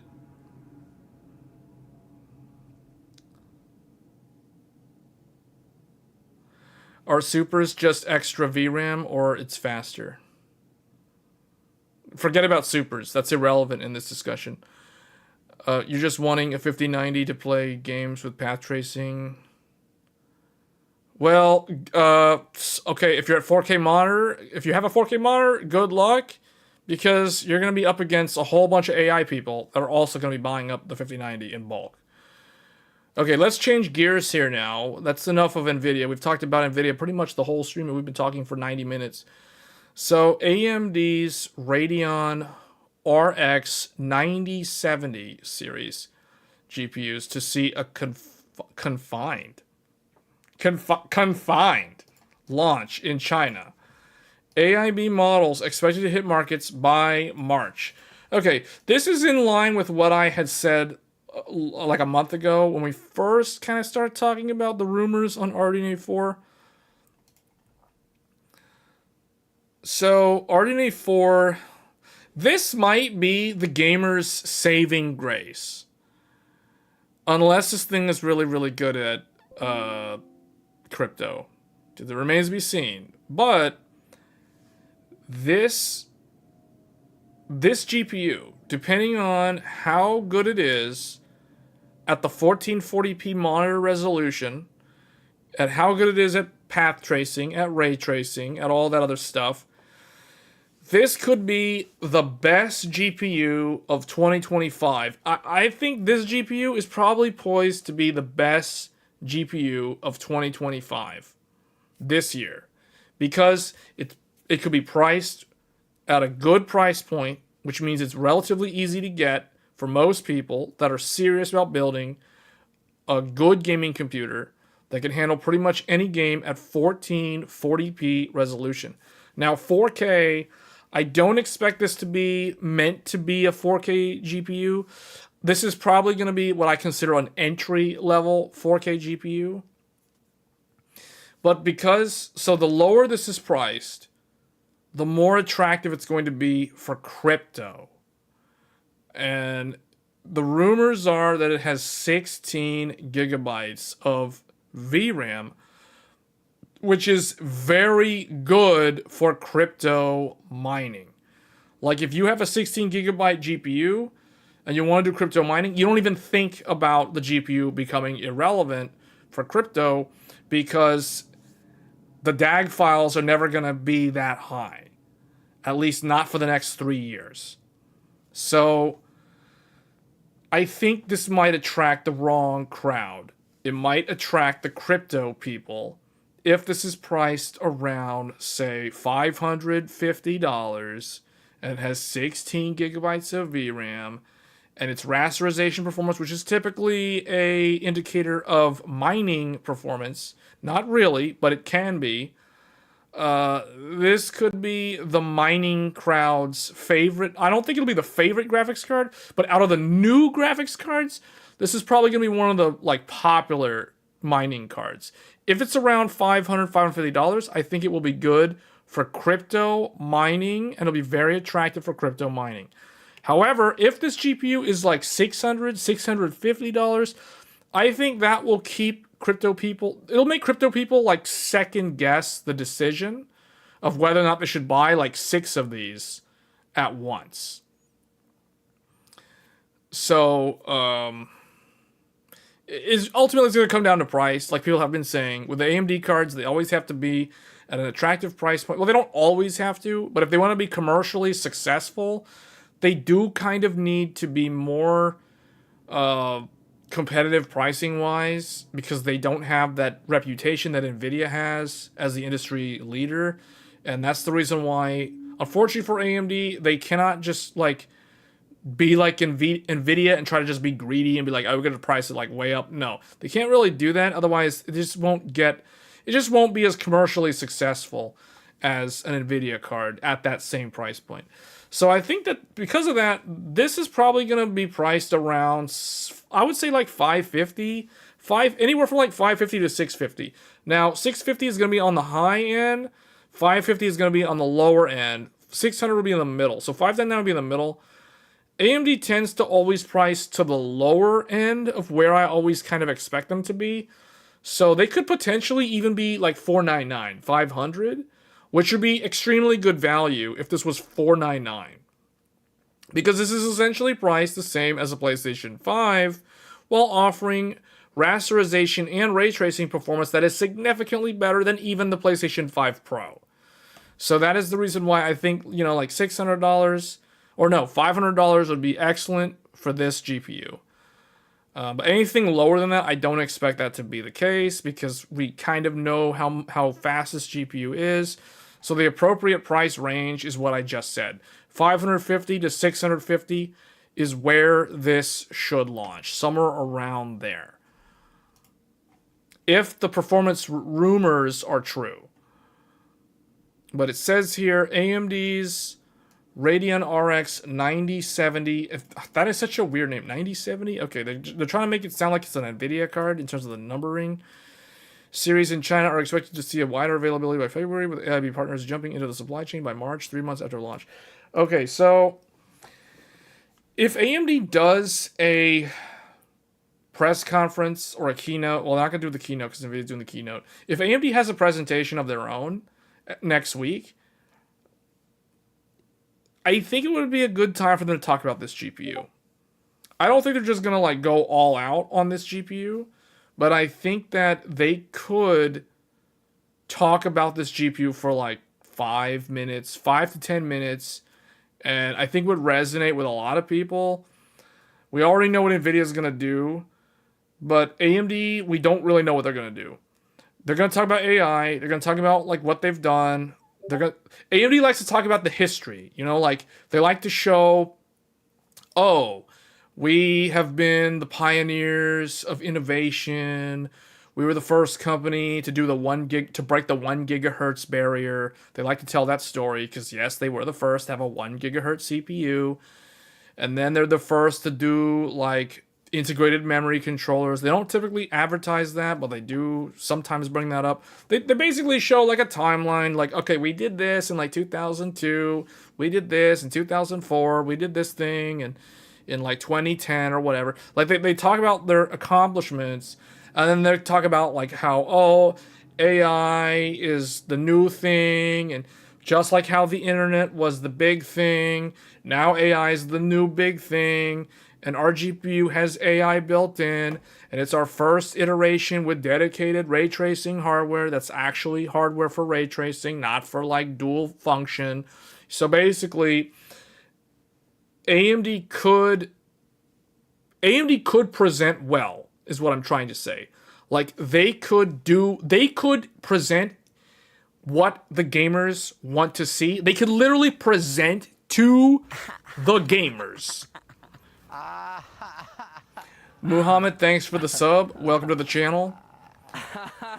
But AMD, they could present to the gamers. Nvidia's not going to present to the gamers. Nvidia's going to present to the shareholders, the AI bros, and like all the people that are into like automotive, robots, their refrigerator talking to them in AI speech, that kind of stuff. That's who Nvidia is going to present to. We already know that. That's well understood. Nvidia has presented like that to that type of audience for the last 3 years now. So, but AMD could actually present to the gamers. Like, they could literally present to the regular people.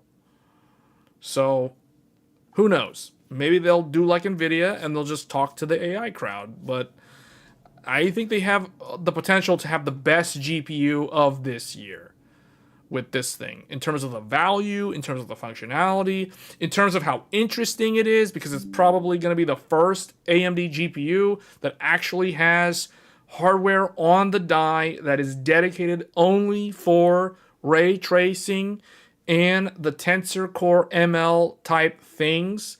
So basically like how Nvidia has RT cores and Tensor cores, AMD is now going to do the same thing or something very similar to that.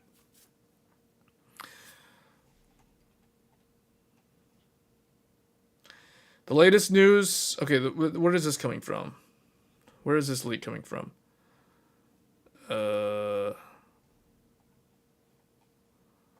Well, did I read this? Chinese customers looking to get their hands on Team Red's upcoming RDNA4 may need to wait quite a bit after the official launch in January, since according to... I don't think it's launching in January.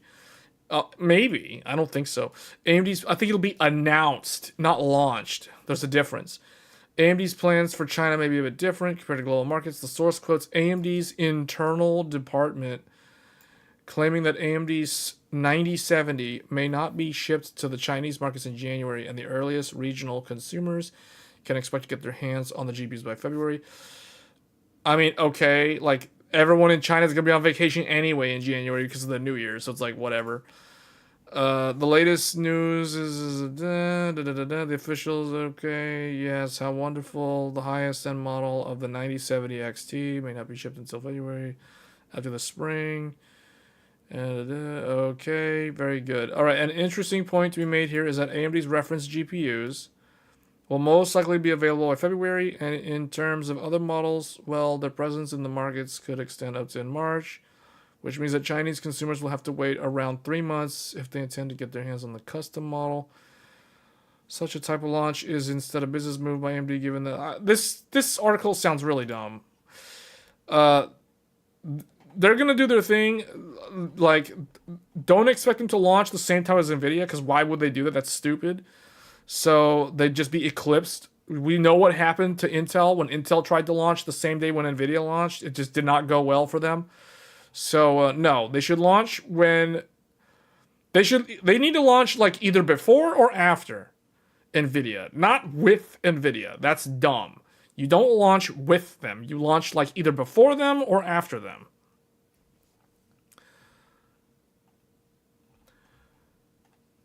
Reference always has lower TDP. In general, it's always slightly lower, but reference is actually the real spec. Reference TBP or TDP is the actual spec. The AIB ones, if they're going to overclock by like 20% or whatever, 5%, 10% power limit, whatever it is, that's not considered reference spec anymore. So just keep that in mind. But I always try to get the reference myself. So I really want the reference. If I can't get the reference, then I don't know what I'll do. But I don't even know if I'm going to get this, guys. It's really going to depend on, like, how much faster is it in these areas that AMD has needed to improve for a long time. But it'll be an interesting GPU regardless.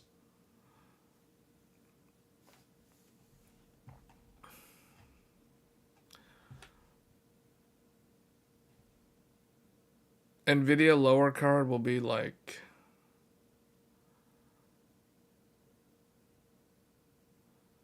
hoping to go Sapphire this time around. Sapphire is really, really good.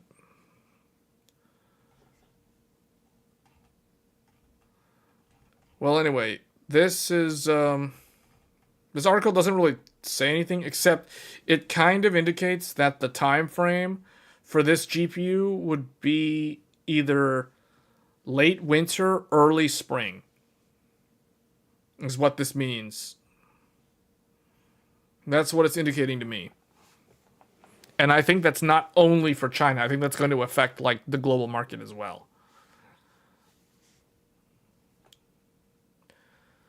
FSR 4, I have no idea. If they're going to talk about that, then they're going to talk about it. Like, it's like this. If AMD is going to talk to the gamers, they can talk to the gamers. They can do that, and they can discuss these new features because it's pretty open-ended with them. I think they have a lot of freedom in terms of what they want to talk about besides AI. Nvidia doesn't have that luxury. Nvidia has to talk about AI. There's no other choice. See, the thing is, I think most of the people watching the stream are only wanting to get info on the graphics cards, but you have to look at it from the big picture.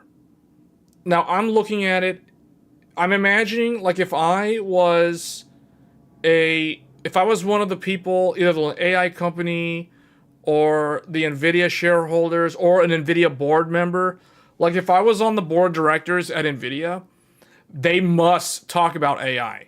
Otherwise, I'm going to vote that they kick Jensen out of the CEO role. Like, for real. No, I'm serious. Like, they have to talk about AI. Nvidia has to talk about AI.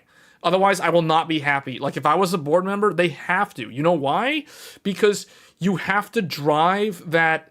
You have to make the public perceive or continue to perceive you as the industry's pioneer of the AI trend. Like, you're literally the trailblazer of the AI industry. So you must fulfill that role. And at all these public events like CES, where the public gets insight into what you're doing for the next year, you must give that impression. So they have to talk about AI. They cannot not talk about AI. Meaning, if Nvidia wanted to talk to the gamers, they're not allowed to. They can't. They must not talk to the gamers. They can only talk about the AI because they have to maintain that perception, that image. So they're gonna do what is expected of them because that is how they maintain their position in the industry. AMD, because they're number 2, they're not the leader in AI. They're the what I call the second supplier. They also make the AI chips, but they're the second supplier. That means they have more freedom of expression. They have more leeway in how the public perceives the messaging on what they want to do or what they plan to show or do for 2025. So AMD does have an opportunity to speak directly to the gamers. Now, whether or not they do that remains to be seen. Because they kind of need to launch a new graphics card, I think it's a golden opportunity to talk to the gamers. At least dedicate like 5 to 10 minutes of your presentation talking about the gaming market, the TAM, the GPU options that are coming this year. I think they really need to do that. It was gamers who built Nvidia. No, it wasn't. It was game developers. And, well, okay, I guess, yeah, indirectly, yes, the gamers built Nvidia. But Nvidia doesn't care about that. Like, Nvidia has alternate markets. And I think the gamers who say stuff like that fail to realize how big the different business units are within Nvidia. That is a very short-sighted comment. Like, it doesn't see the big picture. If it's like last time, no one will buy the 9900X3D. Oh, the CPUs. Yeah, we didn't even talk about the CPUs. AMD is in the morning and Nvidia is in the evening. Oh, wait, really? What?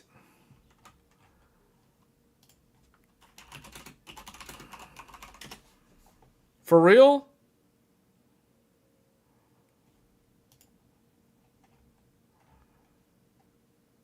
When is the AMD one? Oh, AMD. AMD press event on Monday, January 6th at 11. Oh, wait, hold on a second. Who's talking? Is Jack talking? If Jack's talking, it's going to be gaming. If Jack is going to present, it's going to be gaming.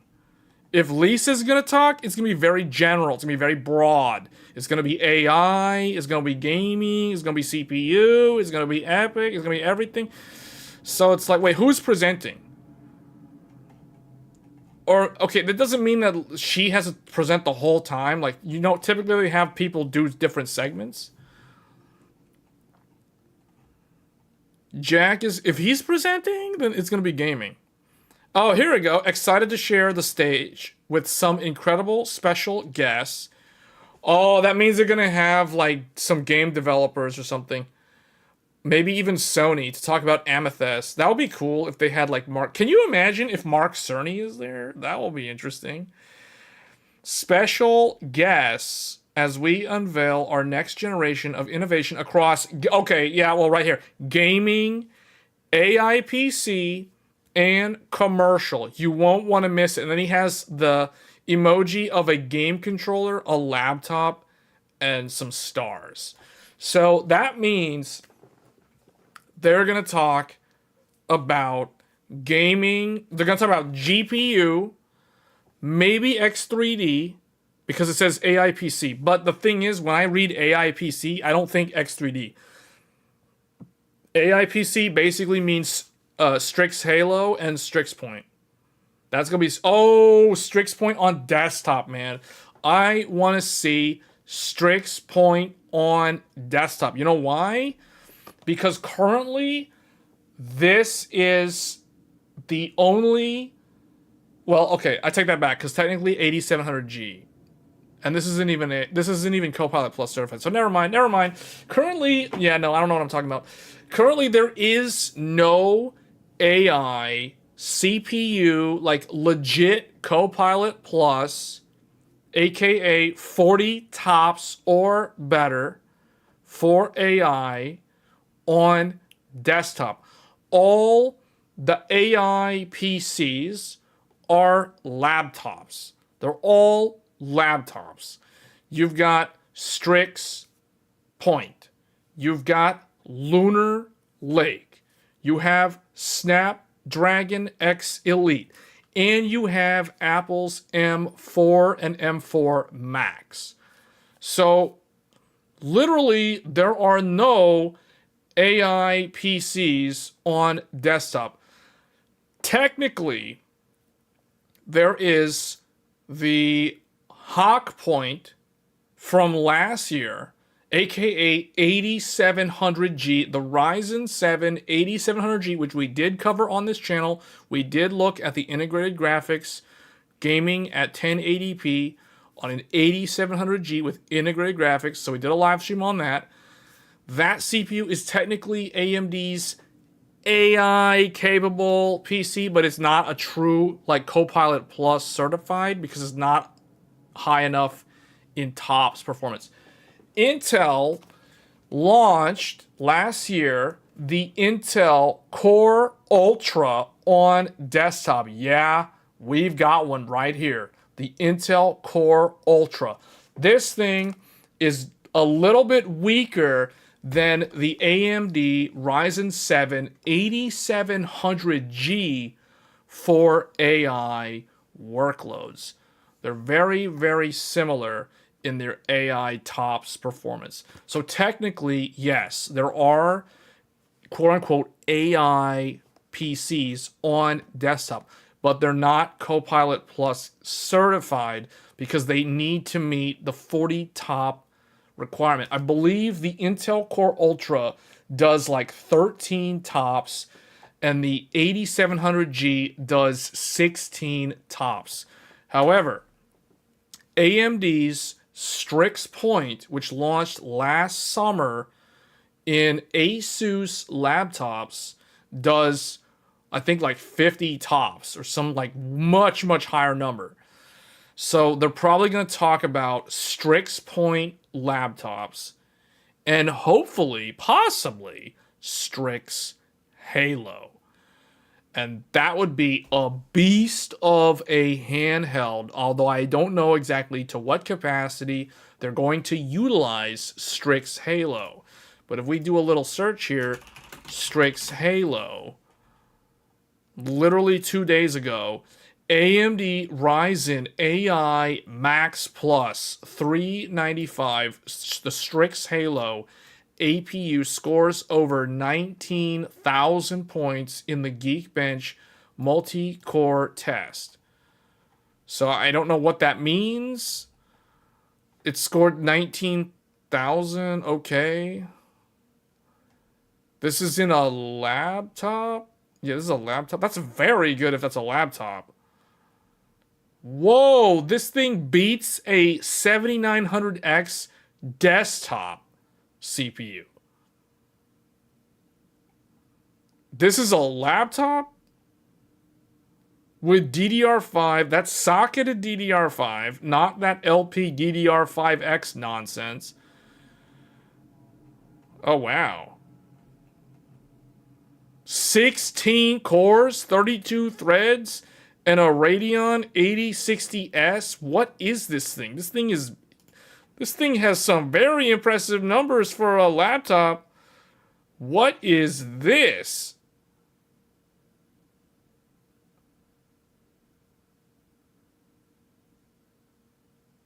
The AP, what?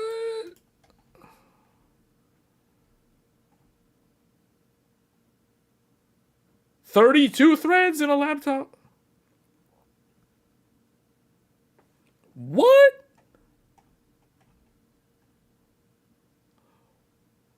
Whoa, okay, yeah, this is what I want to hear about. This is the sort of stuff that's cool. This is the stuff that's cool. I want to know what the AI top numbers are on this thing. This thing is obviously going to be Copilot Plus certified. I would hope. I mean, Strix point was 50 tops. What is this? Whoa, this thing's good.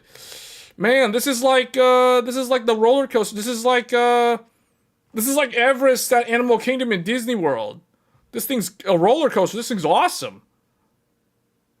This beats a 4060?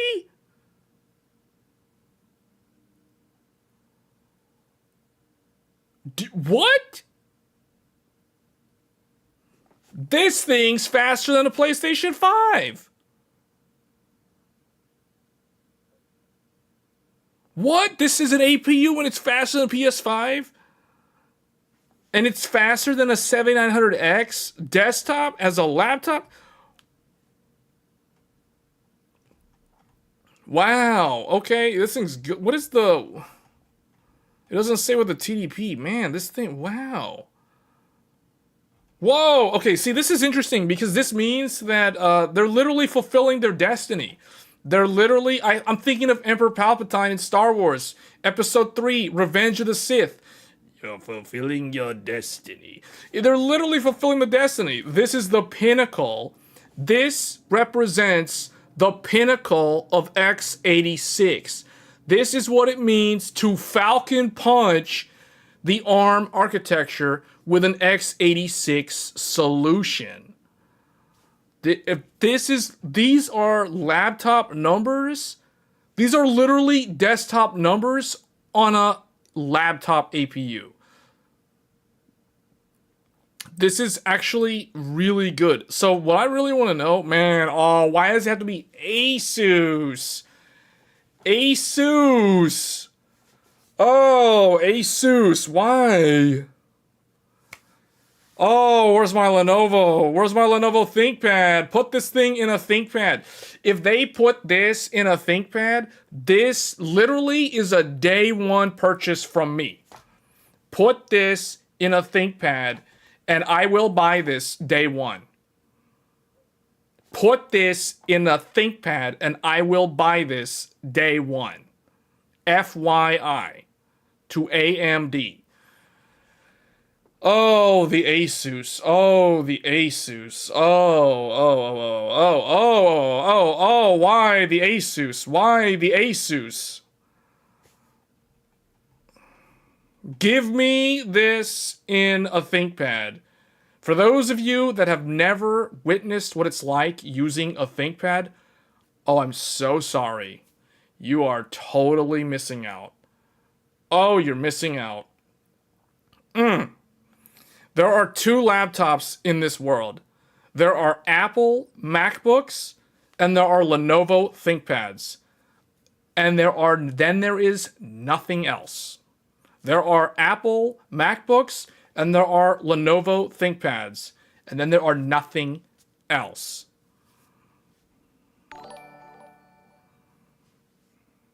If they put this into Alley 2 with OLED screen, please take my money. Yeah, see, okay, that's a great comment, because I kept thinking when I first saw the specs on this, I was like, man, this screams like beast. This is a beast of a handheld, but like someone was saying earlier, like it's probably not going to be able to get good battery life on a handheld, although we don't really know like how well this scales down. This could be an awesome handheld. I don't really know if a handheld needs 32 threads. Like 16 core, 32 thread in an Ally 2 is super overkill. It would be awesome though. So it would definitely be awesome. But yeah, man, I just want a ThinkPad with this so bad right now. Oh, forget about 50 series. Forget about that RDNA4. I just want this thing in a ThinkPad. My laptop is more than 2 years. My laptop is coming up on 3 years old later this year. So I'm gonna be hitting that 3. Remember, guys, you guys know me. If you've been watching my videos, we always talk about 3-year, 5-year, 7-year upgrade cycle. Well, my laptop is coming up on 3 years this summer. So I'm thinking like, oh man, give me a Strix Halo in a Lenovo ThinkPad, and I will buy this day one. I have the exact same laptop, Human Sword, A485. That is like a really old laptop though. So that's the laptop that I upgraded from. So it's like I had an A485. That's my little 14-inch travel laptop, and it still works amazingly well. And the build quality on that thing is so rock solid for a 14-inch laptop. I have that. I don't really use it much anymore unless I'm traveling. And then the other ThinkPad I have is the ThinkPad P15V Gen 3 with the AMD Ryzen 7 6850H. So it is not Hawk Point, and it's not whatever the 7000 series is. It was a 6000 series. So my ThinkPad currently uses Zen 3 Plus with DDR5. Socketed SODIMM DDR5. But I am waiting for either Strix Point or this Strix Halo for my next laptop. Yeah, I remember, Matt. I know you got that. And I was thinking of getting that because I remember I asked you, like, what's a good... Well, it was not for me. It was like for somebody else. I was helping somebody look for like a good deal on a laptop. But yeah, I definitely looked at those Hawk Point laptops because those are very impressive. Those are very, very impressive. Yeah. But then Strix Point came out. But then Strix Point's expensive. And Strix Point is also stuck on Asus, man. Like, come on. Where are the others? Basically, so, okay. You guys know how Sony PlayStation will sign a deal with... They'll sign an exclusivity deal with some game developers. So, best example I can give you is Square Enix. You know how last year the Final Fantasy VII Rebirth came out on PlayStation. So it's currently a PlayStation exclusive. It will come to PC later this year. And then before that, there was Final Fantasy 16 was a exclusive in 2023. That was a PlayStation exclusive, and it came to PC last year. So this is the same kind of thing, these exclusivity deals. Basically, for those of you that don't know, Asus has pulled a Sony, and they have signed an exclusivity, a timed exclusive deal with AMD to get first dibs on the Ryzen AI chips. So basically what that means is that Lenovo, Dell, HP, Acer, all the others basically cannot get access to Ryzen AI until that Asus exclusivity deal expires. So now I have seen, because I was looking at it during the holiday season a few weeks ago, I was trying to look at laptops that are not Asus, although Asus has some pretty good ones. If you're a fan of the Zephyrus, Asus Zephyrus G series has Strix Point currently. And then the Asus ProArt P16 is also a very good choice. The ProArt in particular is the closest thing you can get that runs Windows and is almost as good as a MacBook. It's on par in terms of the fact that the Asus ProArt has an OLED 16-inch screen and the full aluminum body. I think we talked about this back in the summer last year when we were talking about Strix Point. Yeah, I remember we did talk about the ProArt. The ProArt P16, even when you turn that laptop on, it is basically like a Mac. Like the logo flashing on the screen is just like Mac. And the speaker quality for music and movie, the built-in speakers on the Asus ProArt are basically equal to the MacBook speakers. So you get OLED and you get really good sound and a full aluminum body, and it's that blacked out anodized aluminum. It looks super slick. So it's not like I hate Asus. It's just I am so heavily invested in the Lenovo ecosystem that for me to switch from Lenovo to Asus would be a real pain to deal with. Because I have had so many ThinkPads that, like, literally I have so many chargers. I basically almost have a charger in every single one of my rooms. So, like, if I have a Lenovo laptop in this room, I can literally... Well, it's on the floor in the back there, but I've got a charger on the floor, literally just plugged into the outlet, ready to go to charge my Lenovo ThinkPad. And I got another one in the other room. I got one in my bedroom. So it's like I got so many Lenovo chargers that it's just the quality of life, the ease of use is just so much easier for me personally using Lenovo. So if I switch to Asus, I have like that one Asus charger. And it's like, okay, now all my other chargers don't work. So it's really tough for me to switch. But yeah, Asus ProArt and Asus Zephyrus are like really, really good laptops if you're looking for a Strix Point laptop in 2025. That being said, I can't wait to see the Strix Halo stuff. The unfortunate thing is I have a feeling this is going to be Asus exclusive for like the first 6 to 8 months. Which means that by the time this launches, the good news is that Strix Point will probably go off exclusivity, which means that all the other laptop vendors will start coming out with Strix Point laptops, which is good. But man, this thing is super impressive though. Like if you want an enthusiast laptop, like this is probably one of the ones. Like okay, yeah, but see they're doing the whole like Microsoft Surface thing, like. I'm not a big fan of that, although these are some very impressive numbers. I just want a regular laptop, though. I don't want a weird, like, I don't want a 2-in-1. I don't want a tablet. I don't want, like, a touch screen, all this stuff. I don't need any of that. Yeah, Asus TUF, yeah. Those are more on the gaming side, but yeah, those are always very good value, though. Well, all laptops are like that when you're playing games. That's the reason why I don't recommend gaming laptops for gaming. I recommend building a desktop for gaming. But I recognize like some people that they want the portability that laptops offer. But yeah, this is extremely good. Man, I just want a ThinkPad with this like so badly. So, but that's cool. So it looks like yeah, it looks like this is going to be top tier. So that's cool. So I expect to see Strix Halo probably announced next week. Since they're presenting AI PC and gaming. So gaming basically means GPUs. AI PC basically means Strix Point, Strix Halo.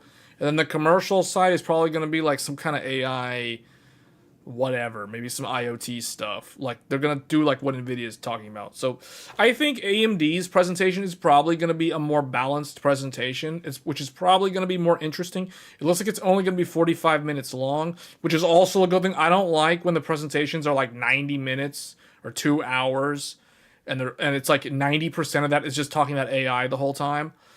So, but I expect the Nvidia one to be very heavy on AI.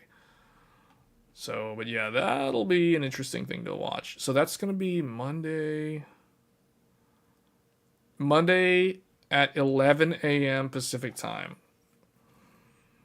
So, unfortunately, because of when this takes place, I will not be able to stream this live. If the Nvidia one is in the evening, I may actually stream the Nvidia one. So you guys can stay tuned for that. If you guys want to watch the RTX 50 series with me live on Monday evening, I will try to stream that depending on what time it is. So we can do the live reaction as a group. So, all right. And then in other news, the Nintendo Switch 2. So talking about consoles now, everybody's favorite topic besides graphics cards is consoles. So like ROG Ally 2 and all that good stuff. But the Switch 2 should launch this year. It's high time that we get an update from Nintendo, because the Switch OLED can only do so much with the OLED. It's so limited on the hardware side right now that they seriously need like some newer hardware platform, like big time. So it looks like this headline says Nintendo Switch 2 leaked motherboard analysis suggests a system on chip uses Samsung 5 nanometer node. Nvidia DLSS 4K upscaling. Mentioned in new patent. I did not expect them to go 4K. I think that's going to look very blurry. I really think they should do 1080p upscale or maybe like 1440 upscale. But they're going all in. They're going 4K. Remember, guys, what I said. I always talk about 4K because 4K is what the industry focuses on, because that gets the headlines. That's the bar raiser. That's the eyebrow raiser. Like, everyone looks at 4K. Everyone pays attention to 4K. So it's like, and Nintendo Switch is like, Switch 2, you want 4K? We got it. You know why? Because we have DLSS upscaling. Everybody's favorite, upscaling. So they have a new patent. And this is a, is this an Nvidia patent or is this a Nintendo one? It's a Nintendo patent. So let's go through this real quick. So the Nintendo Switch likely uses Samsung's 5 nanometer node instead of the 8 nanometer node. Following the release of the pictures showcasing the next Nintendo system motherboard, they're just talking about the Samsung node T239 chip that powers the system is said to feature around 15 billion transistors, which would be 326 millimeters squared on the 8 nanometer process, a bigger size than the chip seen on the leaked motherboard. The T239, on the other hand, is around 200 millimeters squared, which lines up not only with the Samsung 5 nanometer node used for the Snapdragon 8 Gen 1, but with the timeline as well, as a Snapdragon chip was released in late 2021, and the first T239 engineering samples came in 2022. If this is true, it definitely bodes well for the system's performance. So that's really good. It's going to be very good. They really need to come out swinging with a more powerful machine. Now, they don't have to, but if they want to stay relevant to the more general gaming crowd, I really think it's in their best interest to release the most powerful hardware they can at their given price point. And I think this 5 nanometer node helps them achieve that goal.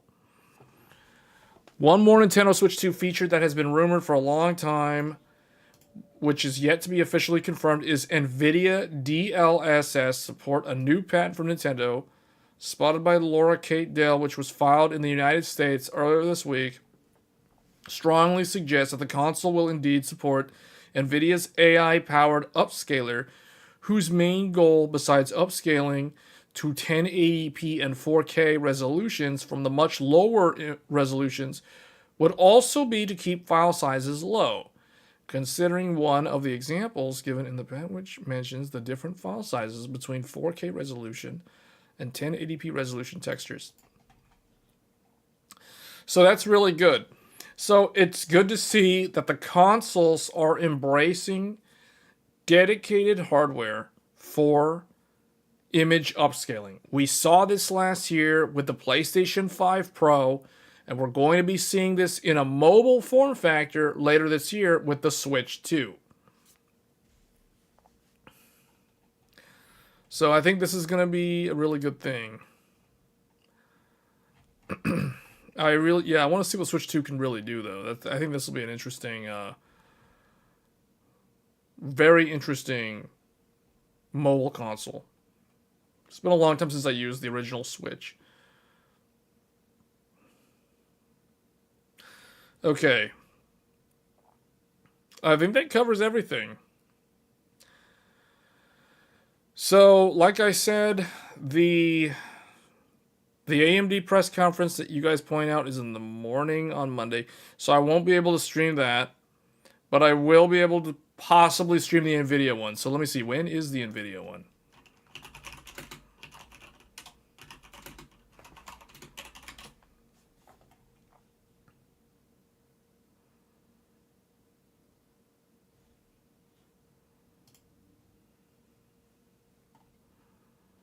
Does it say what time? Oh. January 6th at 6:30 p.m. Pacific. Okay, yeah. We will be streaming this. We will be streaming the Nvidia one, hopefully. Well, I just need... Yeah, I'll probably do it, yeah. Okay. We'll be doing the Nvidia one.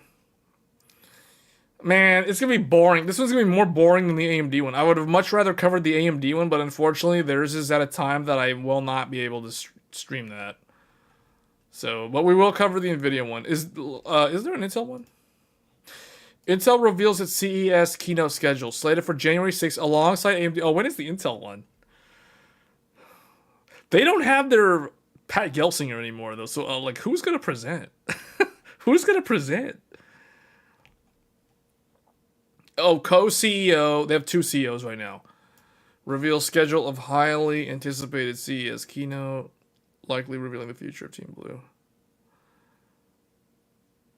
Team Blue isn't having a great time in business.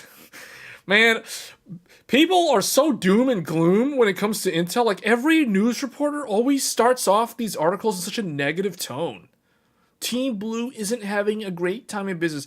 Like, can you just, like, not say that and just be like, it looks like the company's future is indeed bright. Intel has announced its schedule for CES.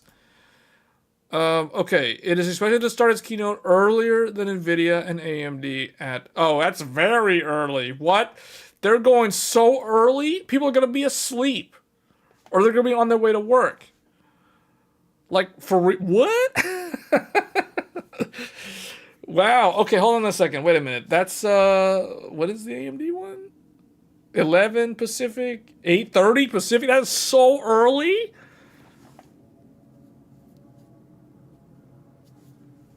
Labeled as Intel-driven keynote. AI inside for a new era.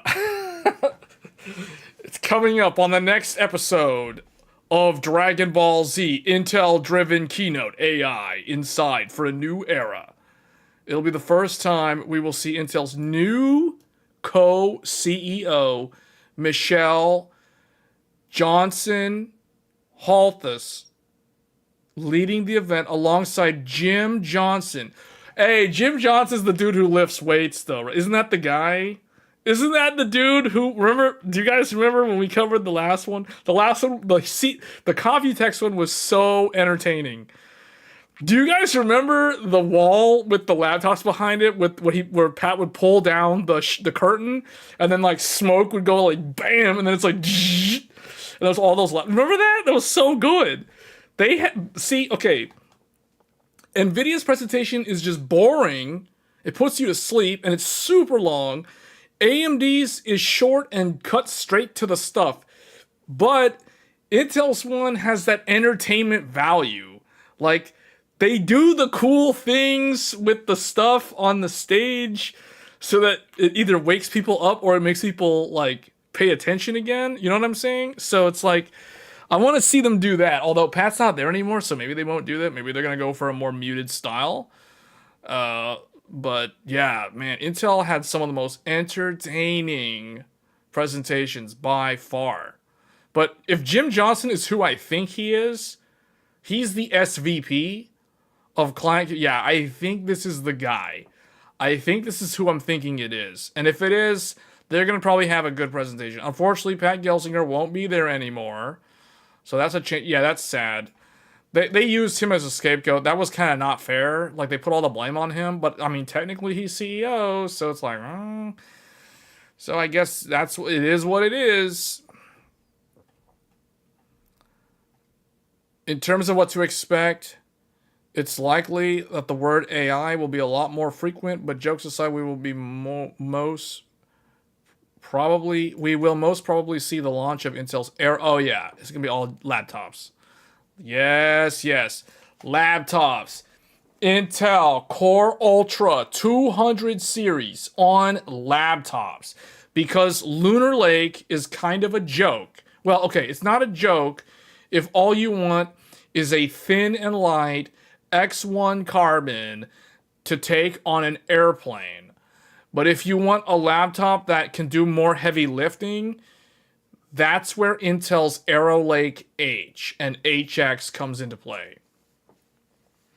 Arrow Lake is currently Intel's newest and best desktop platform.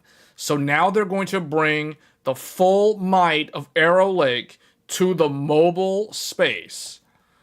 So we will see Arrow Lake laptops announced.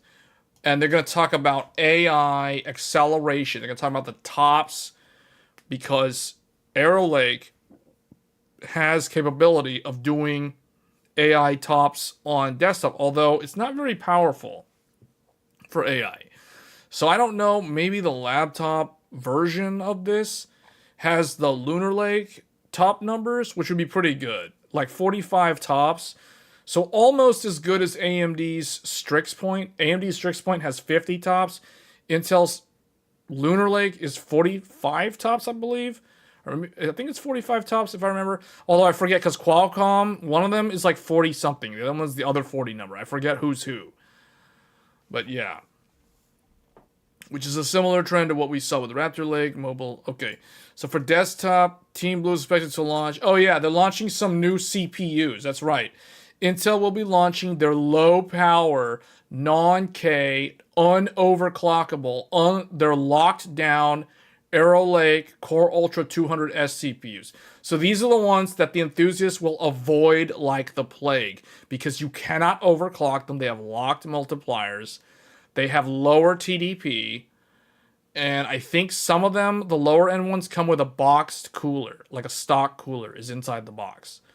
So these are basically the ones that are going to go into office desktops for like bulk purchases, for like the few companies that still actually need that.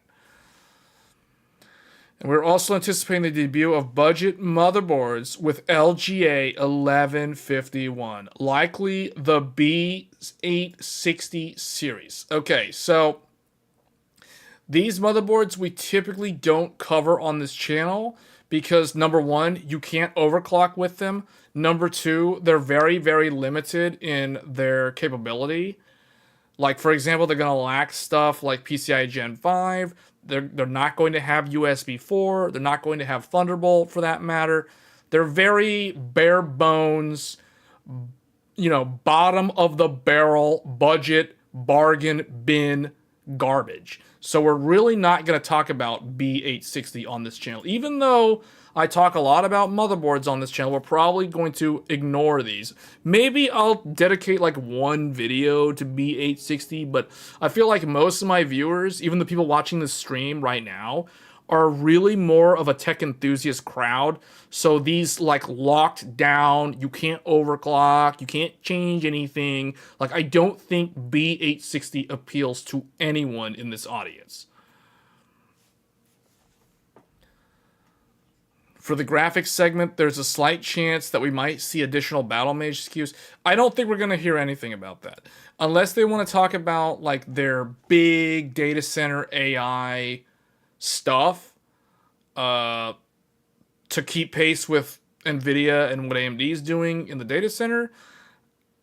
I don't expect any Intel GPU stuff to be talked about. I mean, B850's launching, but no one really cares. B870 is just the one to get, so it's like, or did I say B? Yeah, B870, yeah. So, wait, B580, what? B850. They threw me off there. Yeah, the B580 launched last month, so it's like, there's another one coming out. What is it, the B570, I think? B560, B570? Well, the lower end one is coming out in January, but no one really cares. So it's like, I don't think they're going to really talk much about that. I think it's mostly going to be mobile CPUs, so Arrow Lake on laptop, and I don't even think they're going to talk much about those B860 series boards. Like who is paying attention to that? You know what I'm saying? So, yeah, I think it's mostly going to be all mobile stuff. AI and mobility.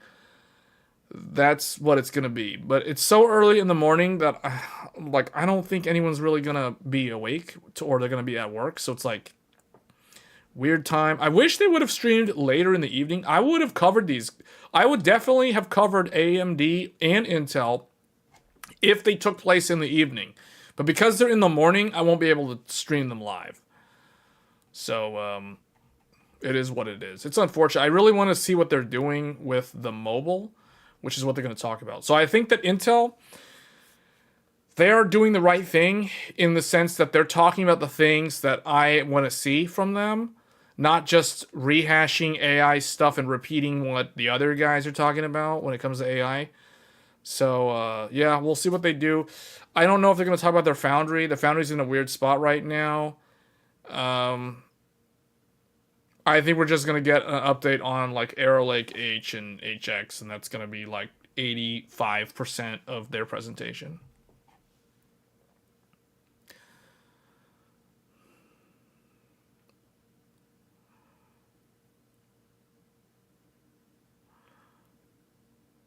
Do you think Arrow Lake performance will ever be fixed to the point? No, it cannot.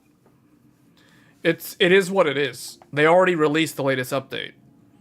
They did, so the thing that they set out to do, they accomplished the goal. I updated my BIOS to the latest BIOS, and that fixed the problem where when you overclock the RAM above 6400, you lose the NPU. Literally, you overclock your RAM, and you have an Intel Core Ultra. Once you go above 6400, I was basically stuck at 6400 on the RAM, unless I didn't care about the AI processor. Because the moment I overclocked my RAM to 8000, my NPU gives me code 43, this device cannot start due to an error. Now, the recent BIOS update, it consisted of two things. It had a BIOS update from the motherboard manufacturer, and which had a microcode update, which is the one that fixes the performance, or supposedly fixes the performance. But the other update was ME update. The ME update, and for those of you that don't know what ME is, Management Engine. This is basically the equivalent of the AGISA on AMD. On AMD, they call it the AGISA. AMD generic encapsulated. What is it? AGISA AMD generic encapsulated system architecture. The AMD generic encapsulated system architecture. That thing on Intel, it is called the management engine. The management engine, aka the ME. So this last update, this BIOS update from Intel included the update from the manufacturer, which has the microcode, and the ME update. I believe it was the ME update that fixed all the performance issues. The performance issues were the problem where when you ran the RAM at a high speed, you lose the NPU. So you cannot do your 13 top AI stuff. You lose it if you overclock the RAM. Now with the new ME, I can run my RAM at 8,000 and I can utilize the NPU. So they fixed all the issues. So as far as I'm concerned, the Intel Core Ultra is now at the peak of what it set out to be. It is as good as it's going to get.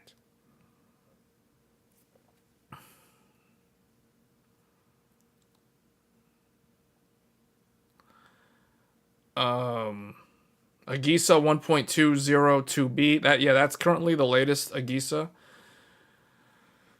AMD generic encapsulated system architecture.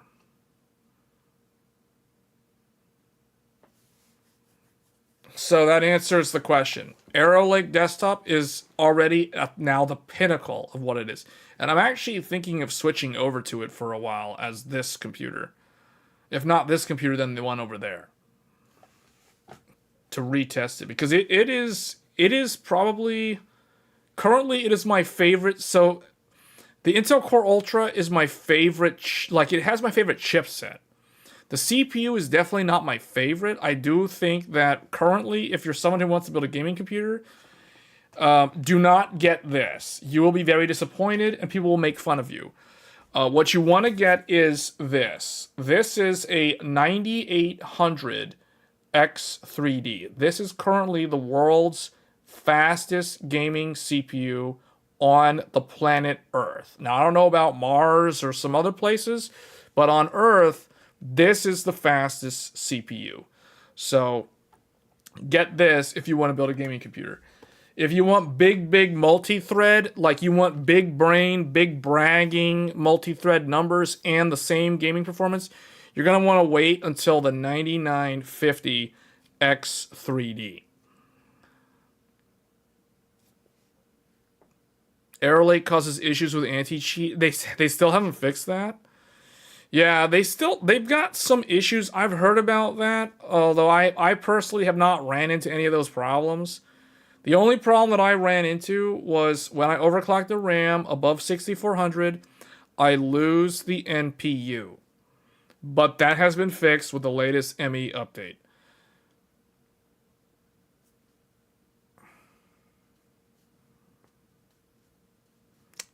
Hey Captain, I ran into the exact same problem on my Asus motherboard. Well, okay, not 8000. I ran into a problem after updating to Agisa 1202B. I have to run my RAM, my not VSOC. It's VDDIO. I have to manually set VDDIO to 1.35, and I have to set my VDD and VDDQ for my DRAM to 1.4 volts, and then it works. If I do the stock from the XMP, it doesn't work. Like, it fails to train, and it'll come back up at, like, JDEC 52 or 5600 or whatever. So it's like, yeah, I don't know. But the 1.4 and the 1.35 VDDIO fixed it. So, yeah, I don't know, because on the older BIOS, it ran it at 1.35 instead of 1.4, and I could leave VDDIO at auto, and it worked.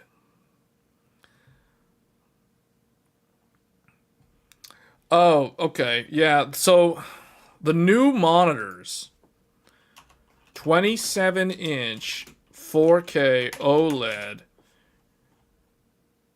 These, yeah, there's no info on that. But the thing is, those should be coming out this year. Yeah. So last year, 32-inch OLED 240 hertz. So last year, this one, and we'll just pick these three. So last year, okay, yes, that's good. Thanks, Ray, for bringing this up, because this is the last thing we'll talk about on the stream. But this is a very good topic, something other than just a bunch of GPUs and CPUs. So the monitors, if you're in the market for new monitors, the new monitors from last year. So last year, CES was all about 4K OLED 240 hertz at 32-inch form factors. Now, those are probably, for most people, from a practical standpoint, 4K 32-inch is the ideal physical size for a 4K panel for someone with normal 20/20 vision. So if you're somebody who is on the fence about 4K and you don't know, like, do I get curved? Do I get ultra wide? Do I get a TV? Like, what do I get if I want to use it with a computer? So 4K 32 inches launched last year, and it was shown off at CES 2024. So if you're looking for 4K 32-inch, those monitors came out last year. So LG had the OLED Ultra Gear. This monitor on the screen is literally the monitor that I upgraded to last year.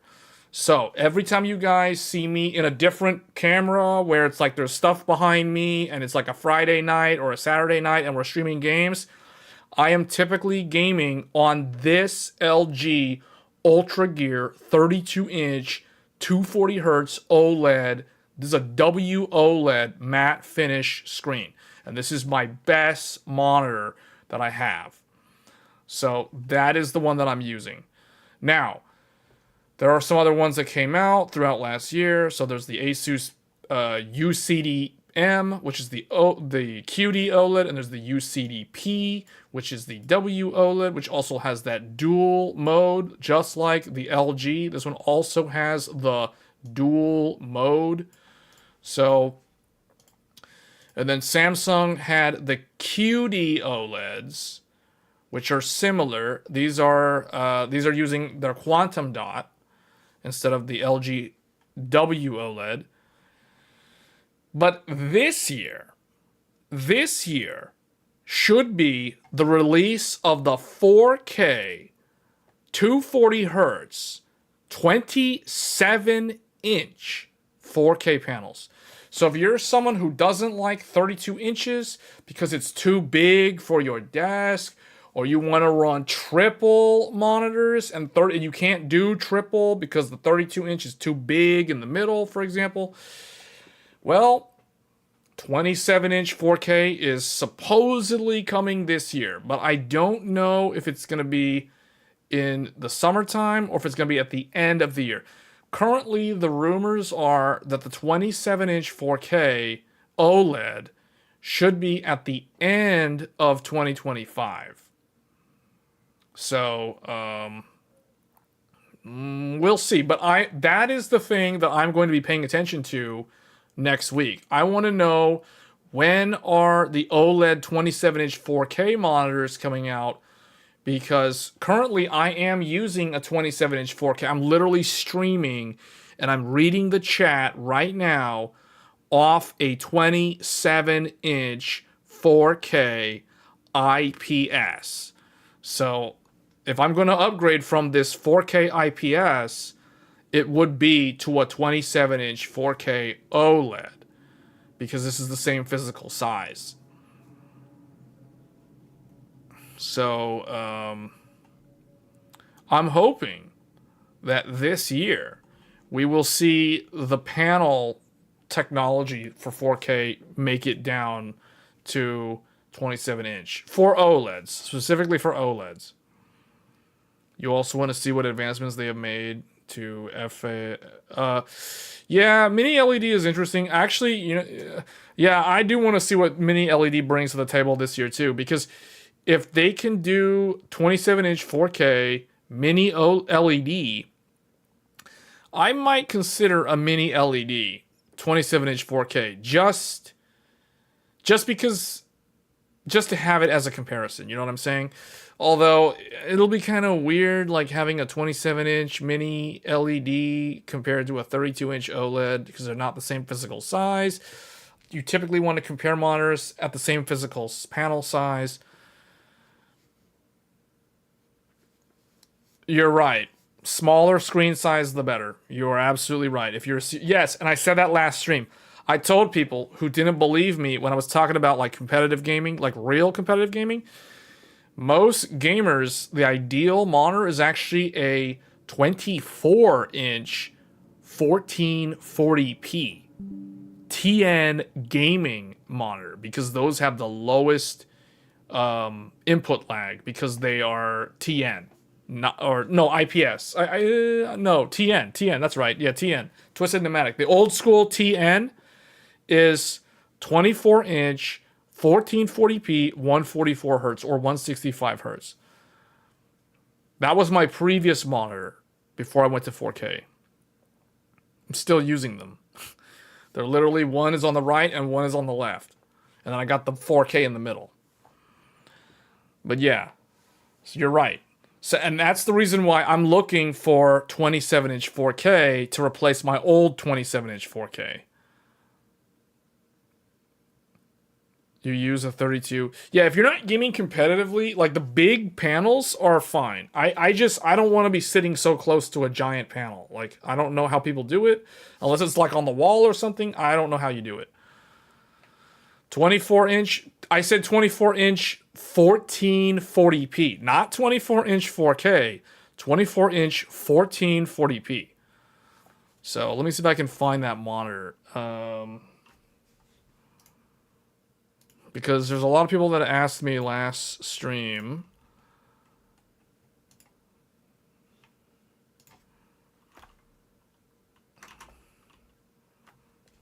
Hold on, maybe, did they do this? Agon AG24 1QG4 1QX.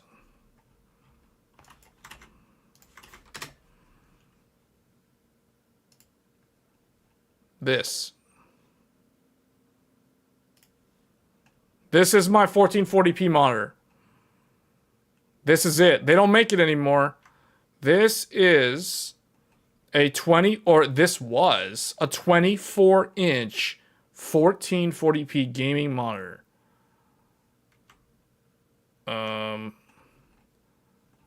It's no longer manufactured. So here it is. No, that's related. End of life. End of life product. This was literally the best 1440p monitor when I got it.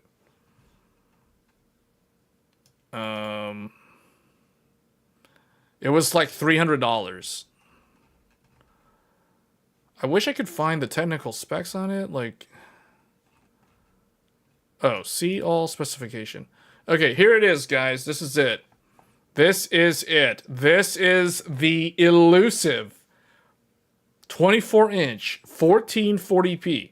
So 23.8 inch is the physical panel. It is not curved. It is flat. It is 1440p, 16 by 9. It is a TN panel. It is 144 hertz. It is a FreeSync monitor with a 1000-to-1 ratio, 1 millisecond G to G. And you know you're getting that 1 millisecond because it is a TN, which is the fastest one back in the day. All that other stuff, IPS, VA, no, that had way more worse response time with way more input lag compared to this. This was the competitive COD players monitor back in 2017 with a GTX 1080 SLI or an RX Vega 64 Crossfire setup. So, This is my monitor. It's funny, I'm looking at this on while I'm using the exact monitor. Because what you guys can't see is literally right here. This monitor is right here. So this is the 24 inch. Then we have a 27 inch 4K in the middle. Then we have another of this 24 inch 1440 on the right hand side. So we got triple monitors. Dual 24 inch 1440p, 144 hertz, and one 24 inch 4K 144 hertz. So, FreeSync range was from 30 to 144. Low blue, yeah, it was basically, it is what it is. This thing has had built-in speakers, the VESA mount, the headphone kickstand, so all that good stuff. Man, this was like, oh, I just keep thinking how I'll never get rid of these monitors. I'm just going to keep using these monitors until they break down. They're so good as the left and the right monitors. Such good monitors. I remember when I first upgraded to these.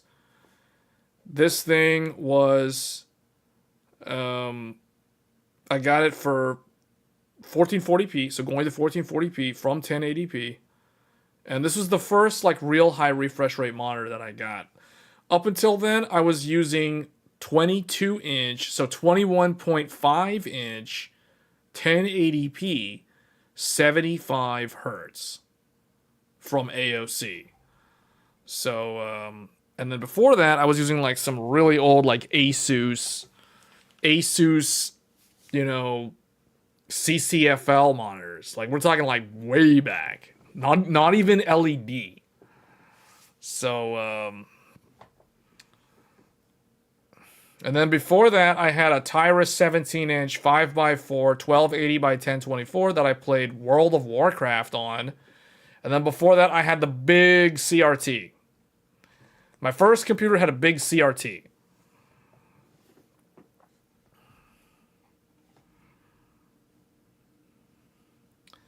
But anyway, this is good. I had this thing. I used this all the way to like 2022 as my main monitor. But you're right. OLED, once you go OLED, it's very hard to go back to anything else as a main display. So I went from this to the Sony InZone M9. This.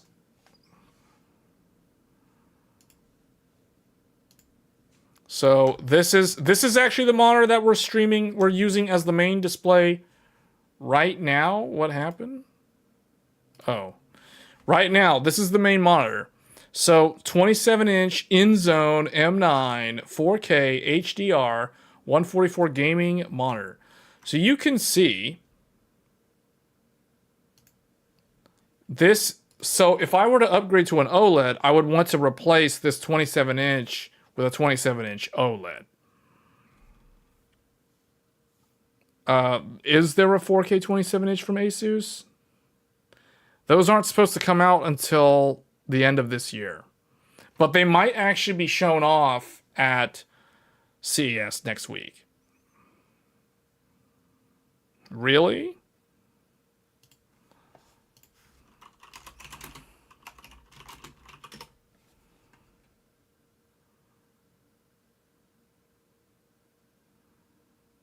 Are you sure?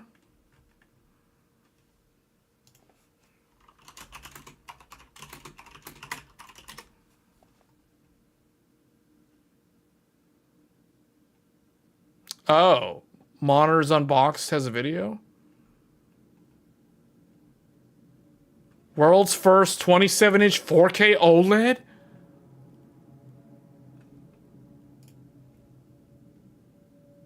This?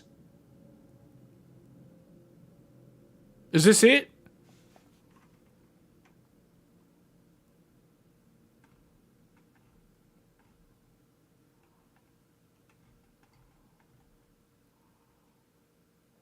Oh, wow.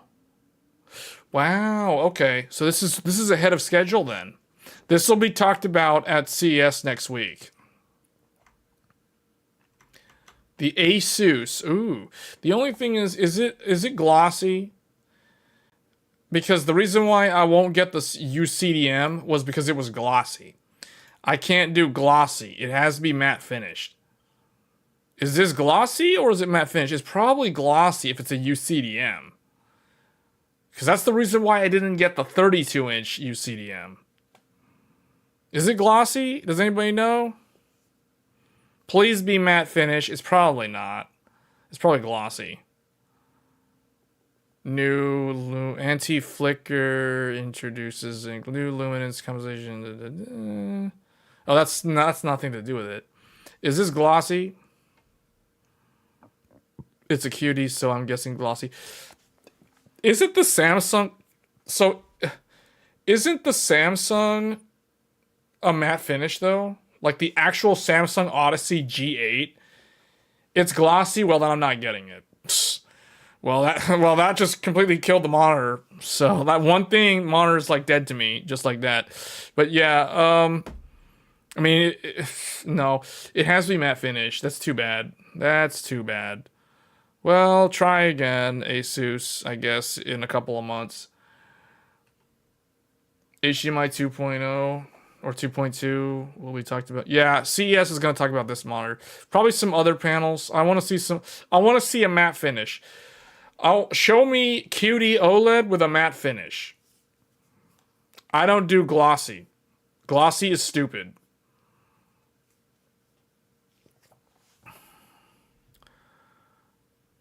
So, it doesn't work when you're in a bright room streaming and you got all these lights. You got lights going on the screen. No, you can't do glossy.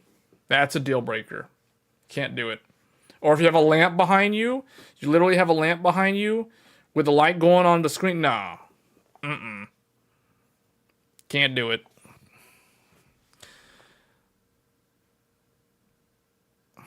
Can't do it. I tried a glossy OLED laptop. I looked at a laptop screen at Best Buy with an OLED screen that was glossy.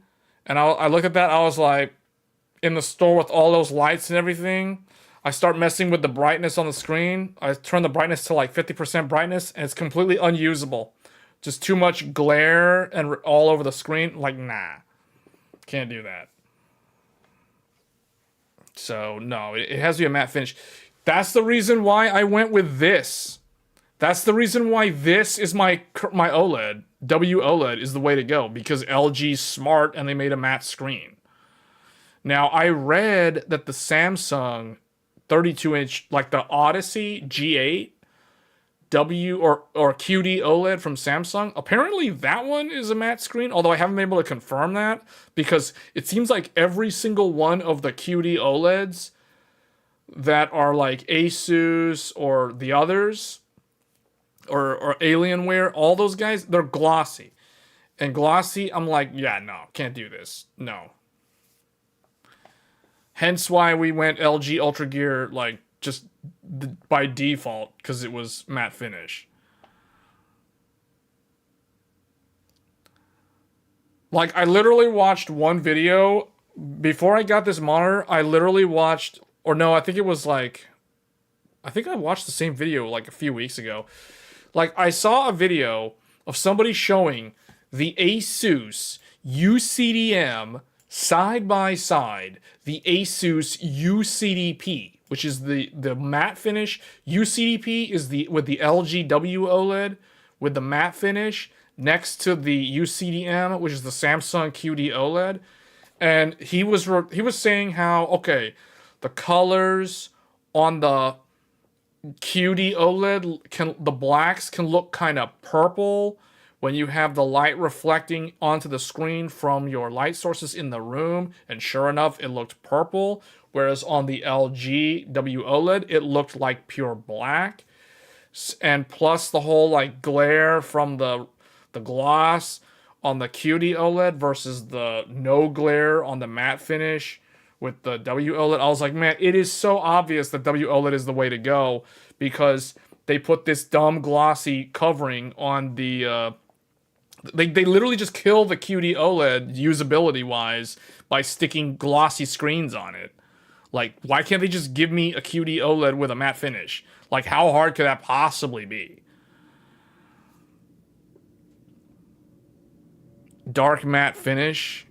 This game monitor has a... Are you sure it's matte finish? I'll just have to watch some videos later and look into it myself. But yeah, that will be... So okay. If this is a matte finish, guys, this is also... Okay, you know the other thing that's coming out this year? HDMI... Was it HDMI 2.2? And DisplayPort 2.1. Like, this is the future. So 2025 is going to be the year of 27-inch 4K with DisplayPort 2.1 and HDMI 2.2. So all the real deal good stuff is coming out this year. So, okay, I'm coming up on my 3-year cycle. So yeah, because I'm on this right now. I'm on a Sony InZone M9 27-inch 4K IPS with 100 zones for the local dimming. So going from this to the Asus PG27 UCDM, or if they do a UCDP, that is the future. So, yeah, this thing, I'm going to have to look and see if this thing has a matte screen, but yeah. This will be a worthy, this can potentially be a worthy successor to the ultra reliable, tried and true IPS panel that I've had since 2022. The Sony InZone M9, aka the PlayStation monitor. Because this is currently the monitor that we are literally streaming. I'm reading the chat off of this monitor right now. So it had that really weird stand that makes it look like a PlayStation 5 style.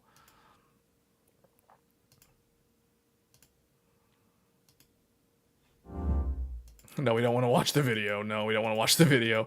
So anyway, that is the monitor I'm using right now. So I'll be upgrading to this probably, maybe. I don't know. It depends on if it has a matte screen. He says it's glossy. That's a letdown. Then I can't get this. I'll just have to wait until there's a matte finish or there's an LG WOLED with a matte finish.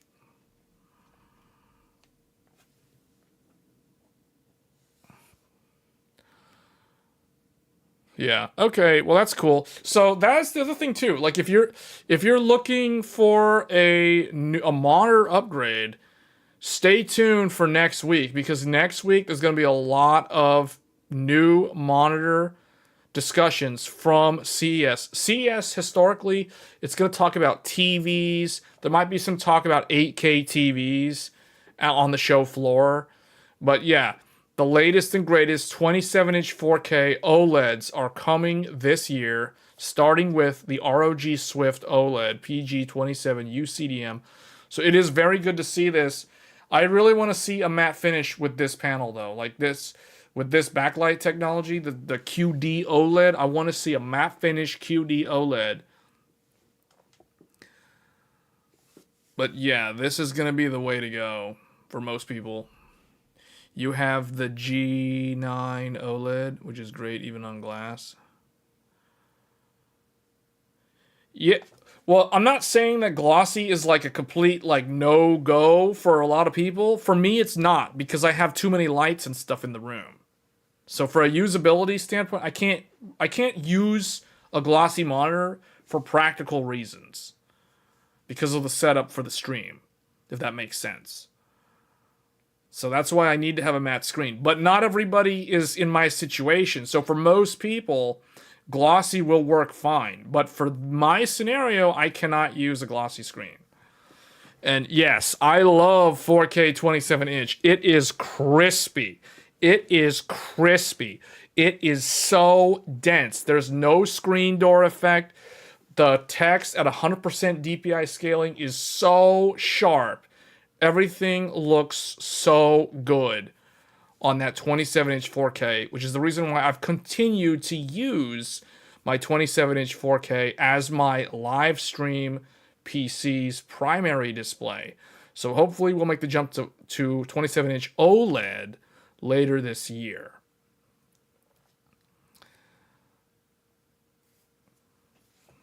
But yeah, that is the way to go.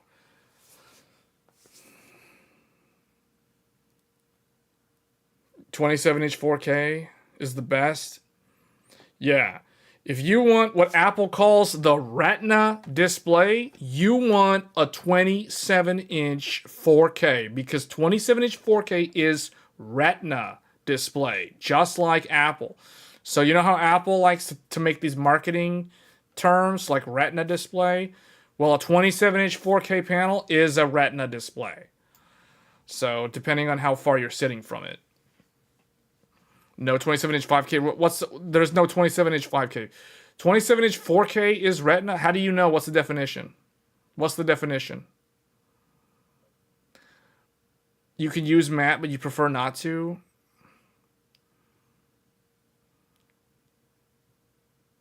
Because 32-inch 4K is standard. 32-inch 4K is the standard for like most people with normal vision. A lot of people will think 27-inch 4K is too small, like it's too hard to see. Things are too small if you're using it normal scaling. Because look, I'm talking about using the monitor at 100% native DPI scaling. So none of this 125%, 150%, 200. No, I'm talking 100% scaling. 27-inch 4K. It is ultra crispy sharp. 5K 27-inch at 100% scaling is probably overkill on Retina. Yes, that's a Retina display, but that is probably a little bit too much. That's too much.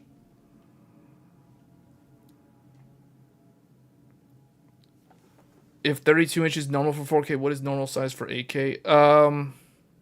That's a good question. I don't know. I'd have to look up. There's a mathematical equation to determine that, by the way. So I'm basically regurgitating things that have been proven mathematically.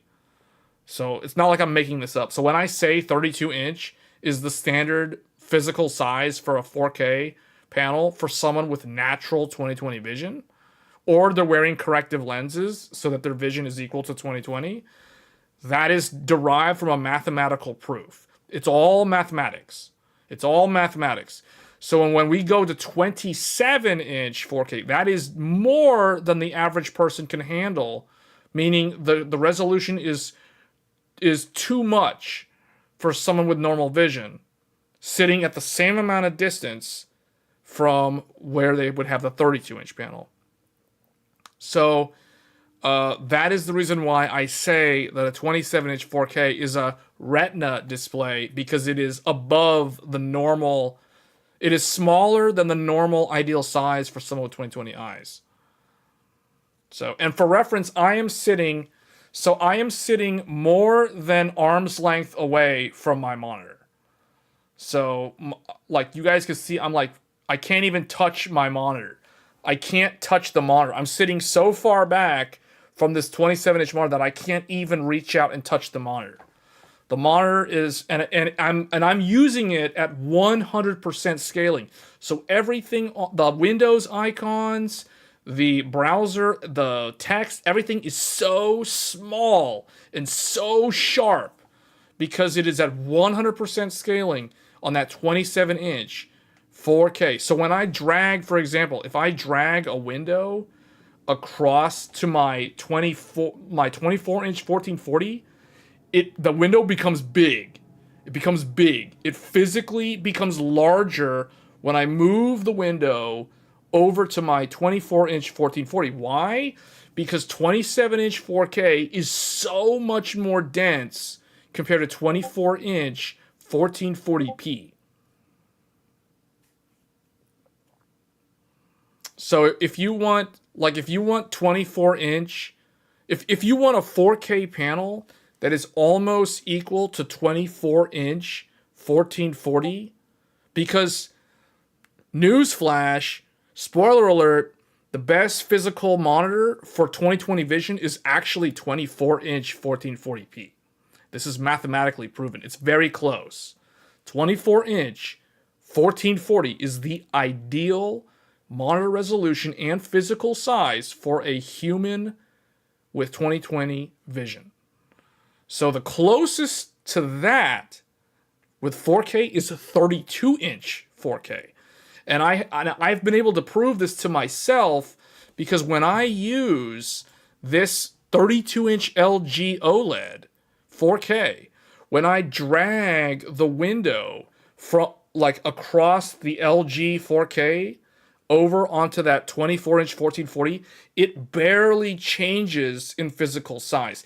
It gets a little bit bigger on the 24-inch 1440 because 4K is such a high dense resolution that even at 32 inches, 32-inch 4K still has a higher PPI number than even a 24-inch 1440p. You can do the math, it's there.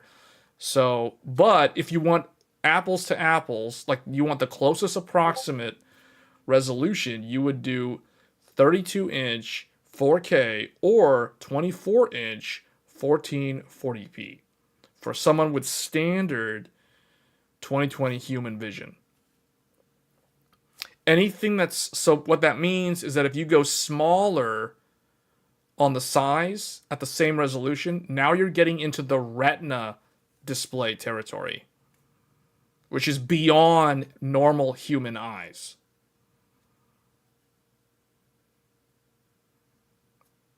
So technically, 27-inch 4K is significantly harder on the human's eyes. So if you don't have good vision, I do not recommend 27-inch 4K. You're setting yourself up for migraines and eye strain. Assuming you plan to use the monitor at native 100% scaling.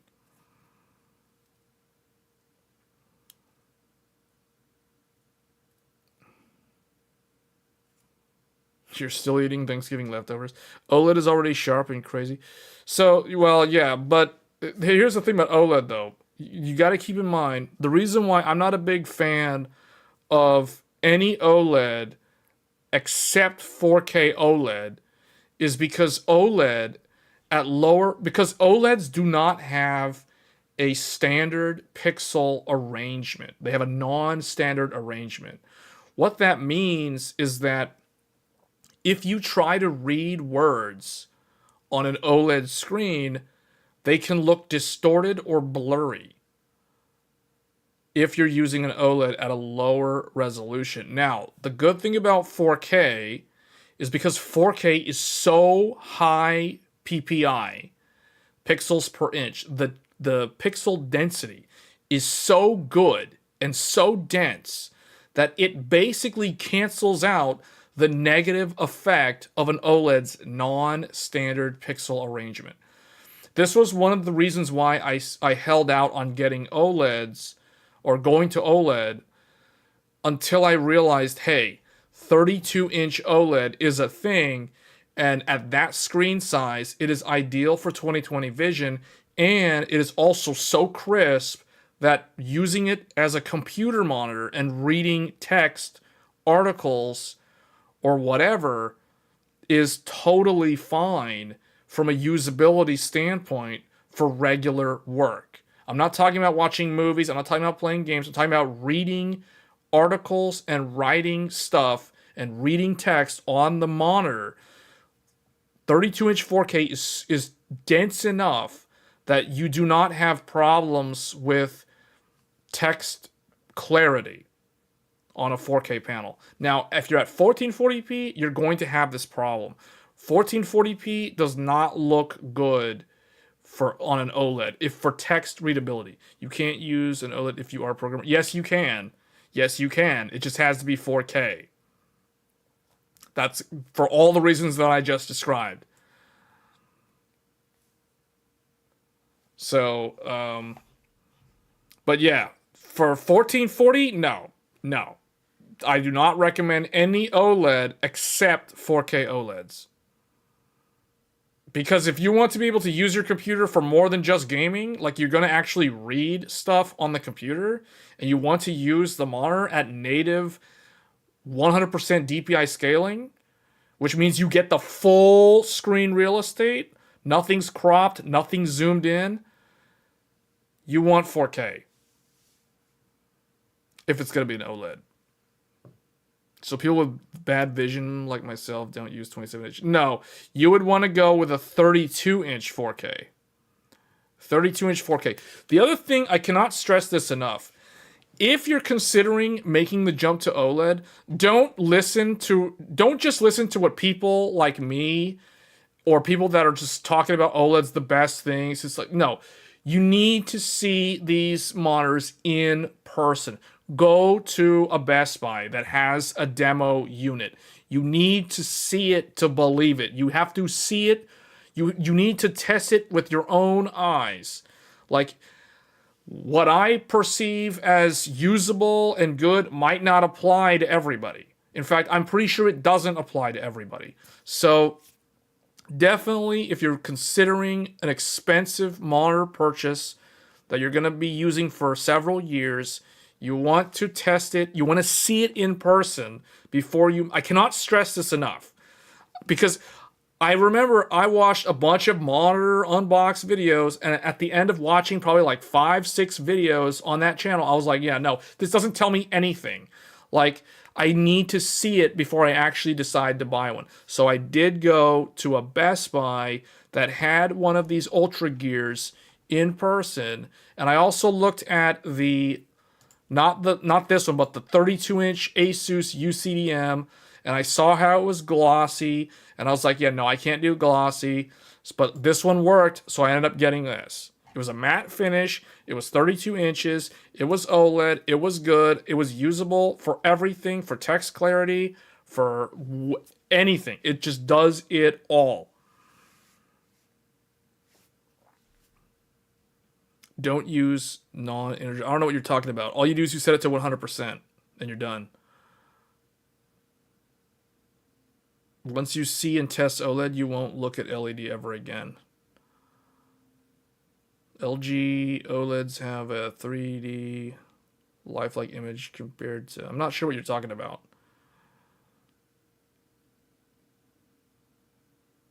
I have no idea what you're talking about. I have the LG Ultra Gear, and I don't know what you're talking about. 3D lifelike image? What does that mean? It's like you're looking at something with 3D glasses?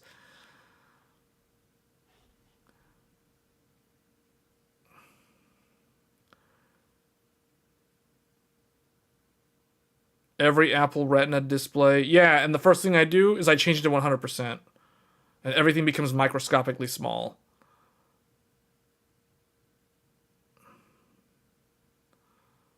Yeah, I don't know what you're talking about. I don't see that. You've been using 4K 27-inch and you have bad eyesight? If you're not having a problem, well, obviously if you're using corrective vision, then your vision is equal to 20/20, right? So it's like, then no, then it shouldn't be a problem.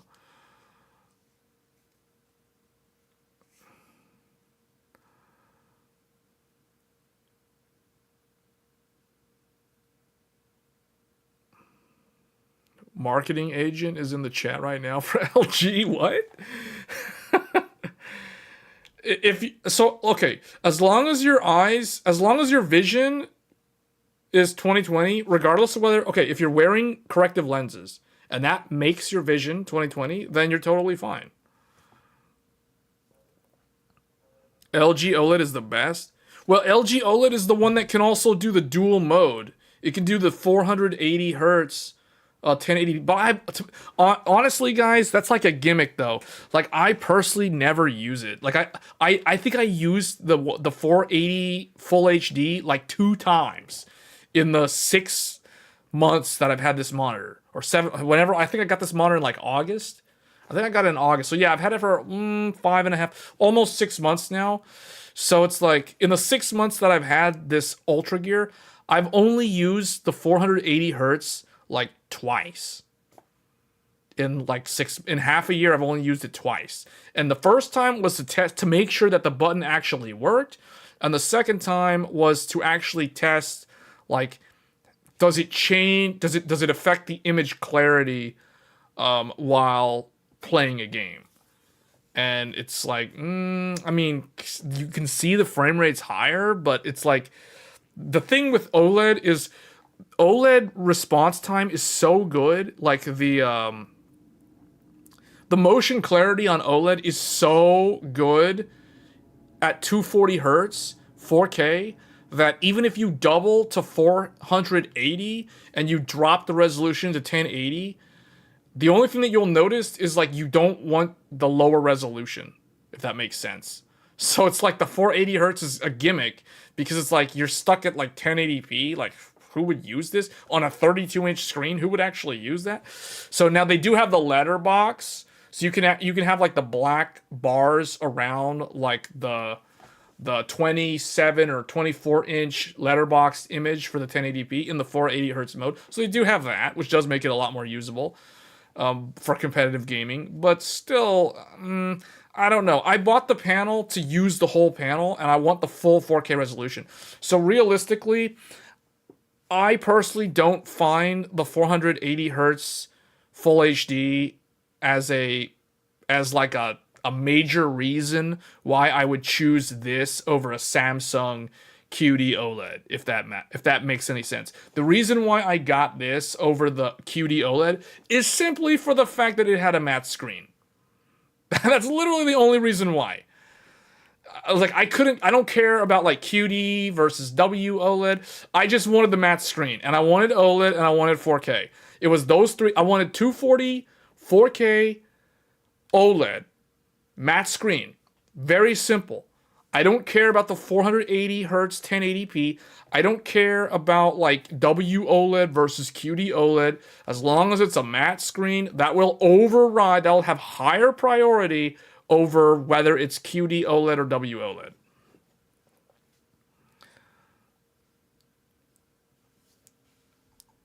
Big screens can be close or far.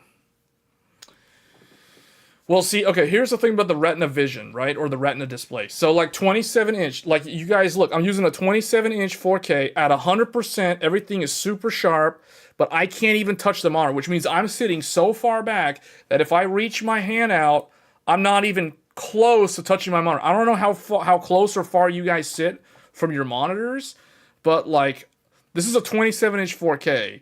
Everything is so sharp and so small. You know what I'm saying? Like, I can't touch the monitor. Like, I'm not even close to the monitor. So, no, I'm using 27-inch 4K. At 100% native scaling. 27-inch. This is Retina. No, okay. I think I'm confusing people because I'm referencing the LG Ultra Gear. Okay, so for those of you that don't know, so this computer that I'm using right now is equipped with the Sony InZone M9. This is an IPS 4K full array local dimming. There's only 100 zones. You know, this monitor is more than 2 years old. It's like 2.5 years old now. And I've had it since summer of 2022.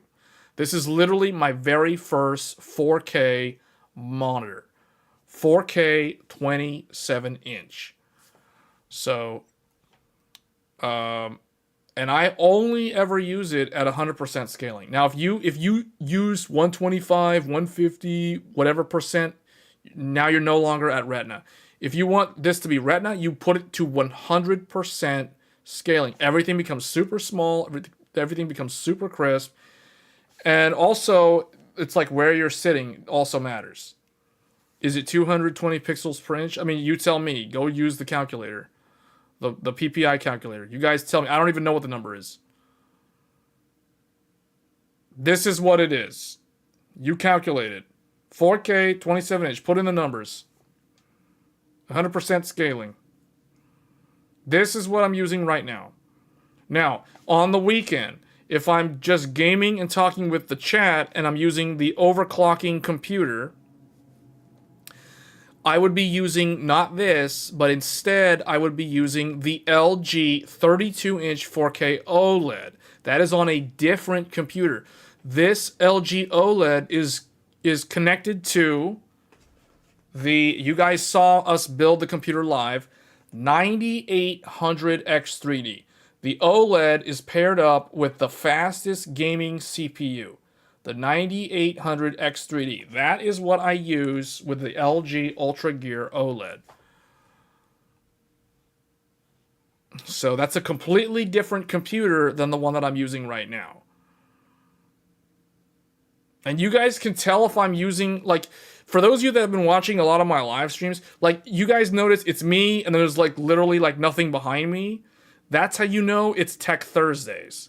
And that means Sony InZone M9. If you see me with, like, nothing behind me, it means that I'm using a Sony InZone M9. Now, if you see me and there's, like, a bunch of stuff behind me, and there's like a lamp lit up behind me and all this other stuff, and we're playing a game, that means we're using a 32-inch OLED and a 9800X3D. That is a gaming computer. That is a super high-end gaming computer. Lamp in your closet. Yes, if you see that, that means I'm using an OLED. Boxes all over the floor. Well, I don't know about boxes all over the floor. I wouldn't say there's boxes all over the floor. I'm like, wait, what? Boxes all over the floor? What? What? This ain't hardware unboxed? What?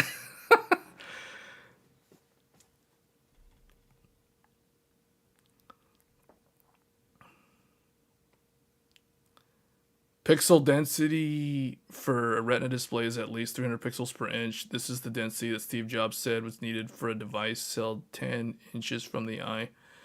Oh, yeah, but see, that's for like mobile though. That's different.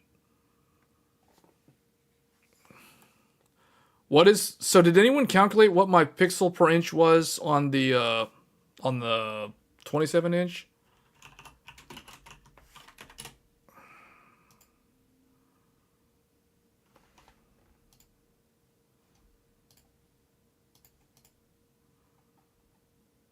Did anyone calculate it?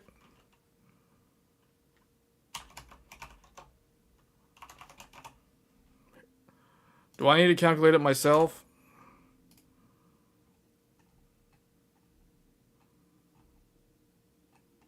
$163. 163, yeah. 166, yeah. I think Ray's right, because technically it's not really 27. It's like 26 point some. It's like some decimal number. You know how it is, but you can round it up to 27 inches. But yeah, okay. So that's not a Retina display. But again, the thing that's not talked about is how far you sit from the monitor. Because if you're using a smartphone, for example, you're literally like holding it like right up, like, you know, you're basically using it at a much closer distance. Same thing with a laptop. If you're using a laptop, the laptop screen is typically much closer to your face than a computer monitor. So even though the computer monitor is 163 ppi, you have to keep in mind that you're not sitting as close to your monitor as you are if you're using a laptop. So that means that even though it's technically not a Retina display, it's still going to be challenging for somebody to like read stuff off of a 27-inch 4K, assuming they're using the 27-inch 4K at 100% scaling, at native scaling. See, so let's put it this way. It is easier to look at a MacBook 4K screen. It's easier to read text on a 4K MacBook. Or, okay, do they even have 5K MacBook Retina displays? The point that I'm making is the distance that you're sitting from the display also plays a big role in determining how crisp or how, like, quote-unquote, Retina the display is perceived to be. So that is the other thing, too. I don't know if it's exactly. Let me see. Is it? I don't think so. I think it's like 26.8 or some weird number. Okay, I guess it actually is 27. It says 68.4 centimeters on the website.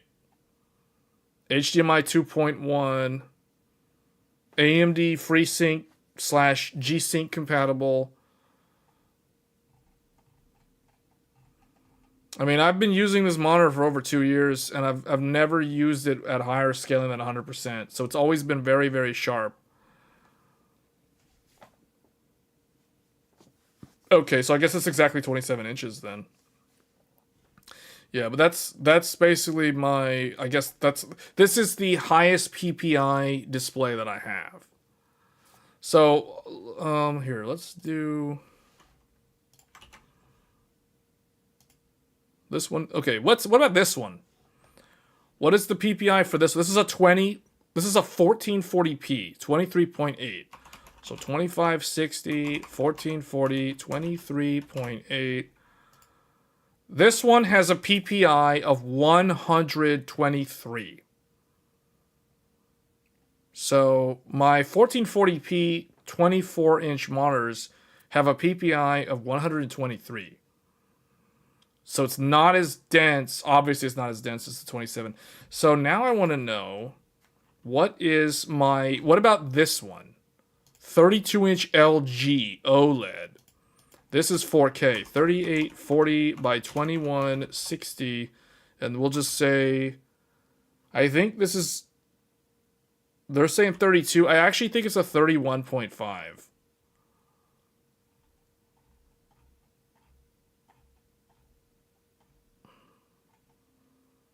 I don't know. Someone can look it up. If someone wants to Google the actual size of this, I'm just going to put 32 and see what it does. 137. See, so, yeah. See why I was saying earlier? The 32-inch 4K, no, it's going to be 31.5, if anything. 31.5, actually, I think is what it is. 130, about 140. It's about 140. 137, yeah. Okay, so see, it's still higher PPI than a 24-inch 1440p. But they are similar enough that from a usability standpoint, it is seamless ease of use to be able to utilize, for example, a 32-inch 4K in the middle, and you have these two 24-inch 1440p, which you can put in portrait mode if you wanted, but I just leave them in landscape and have them on the left and the right. Yeah, I think it's 31.5 also. I'm pretty sure it's 31.5. So it's about 140 PPI on the LG Ultra Gear. This is the same as the QD OLED 32-inch 4K. So this gives you guys an idea. So for most people, I think you would be very satisfied with a 32-inch OLED. If you're looking to get into OLEDs, I think you're going to feel like you're buying a premium product. It is big in size, but it is still usable on a desk. Yeah, it's 31.5. Yeah, I know it's definitely not 33. Whoever wrote this doesn't know what they're talking about. This is wrong on this website. No, it's 31.5. I remember seeing the actual specs somewhere, and somebody literally put it in the chat, 31.46 off of LG's. Yeah, that sounds correct. So we'll go with that. But I typically round it up to 31.5 or 32. But anyway, that means that this thing, I feel like if someone is really getting into OLED and they want a 4K display, 32-inch is very approachable. 32-inch is very approachable, and it's very usable. Text readability will be good because it's 4K, even though it's OLED.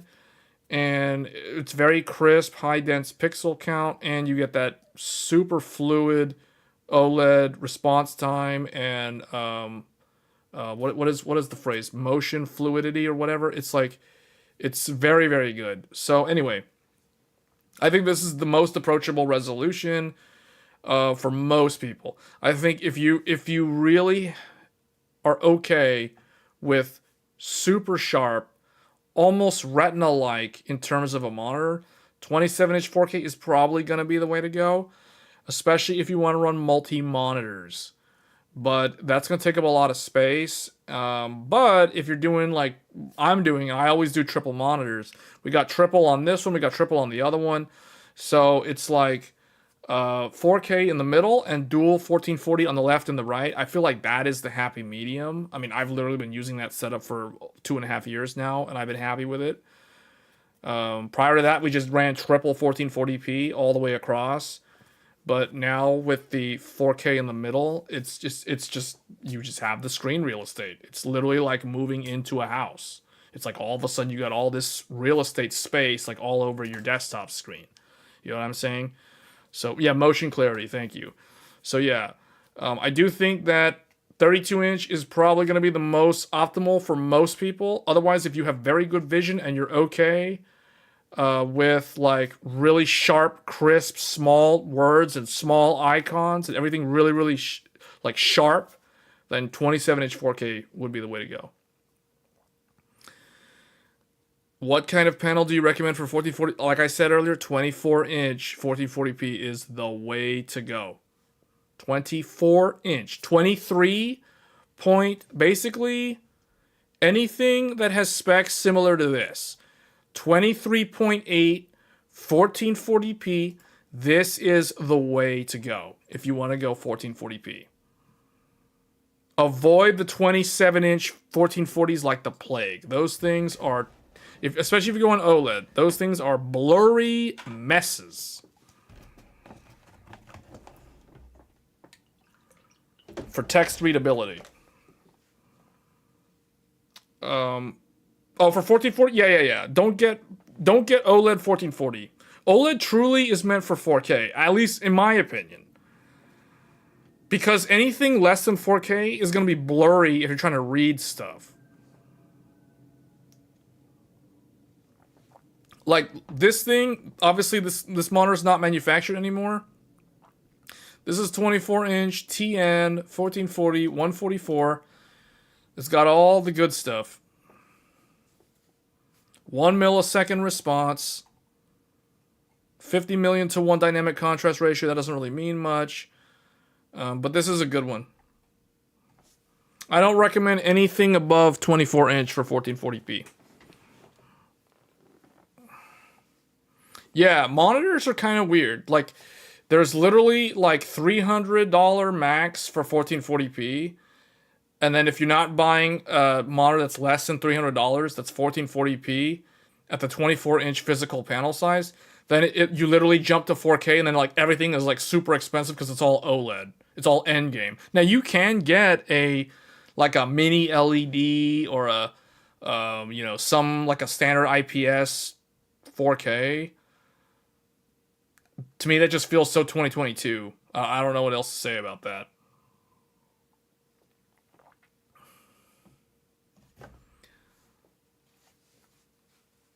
If GPUs can't support 4K, it's not worth it, right? Well, I mean, a lot of GPUs can support 4K as long as they have enough VRAM. It's really going to be about the VRAM is literally going to come down to the type of games you play. But this gets into what we were talking about at the beginning of the stream. VRAM is going to be the thing that determines how long the GPU's usable lifespan is, if that makes sense. Meaning, in general, the more VRAM a GPU has, the longer its usable lifespan, because it will be relevant at a given resolution for a longer amount of time versus a GPU that is similar in rasterization, but it is less in VRAM.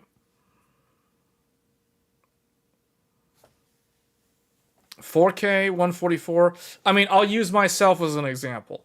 We are using a Radeon 7900 XTX with this Sony InZone M9. I have literally been using the Radeon GPU with this monitor the whole entire time I have had this monitor. In fact, when I first got this monitor, I was using the 3090 Ti. So the 3090 Ti was my previous GPU. I was using that when I first bought this monitor. We were using 3090 Ti on clearance. Then I upgraded to the 7900 XTX. So I went from 24 gigabyte VRAM for 4K to 24 gigabyte VRAM for 4K.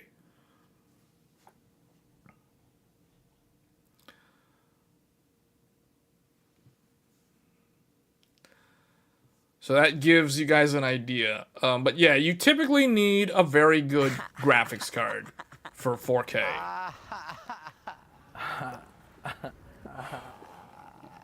Marcin, subscribe to the channel. Thanks for the sub.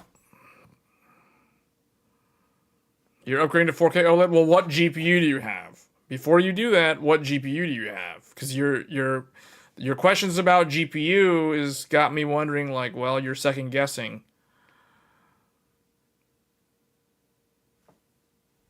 But, I mean, this thing is a good choice. It's just for me, personally, I can't use it because it's glossy. So, I mean, I think out of all the computer components, of all the different parts, the part that takes me the longest to decide on what to go with is the monitor. I spend more time researching and like looking at monitors in the store, way more compared to researching, trying to choose a motherboard, trying to choose RAM, trying to choose like a CPU, GPU, all that stuff. No, I spend way more time and research on the choice of the monitor, because the monitor is ultimately what it's the output from your machine. So if you don't like your monitor, if you're not satisfied with your monitor, you're pretty much screwed. Unless you're in the return window or whatever, because the monitor can make or break your experience. You typically keep your monitor far longer than your graphics card, your CPU, all the other stuff. You end up upgrading those things before you upgrade the monitor. So the monitor purchase is extremely important, and I feel like a lot of people overlook the monitor when they're deciding on what to do with their build.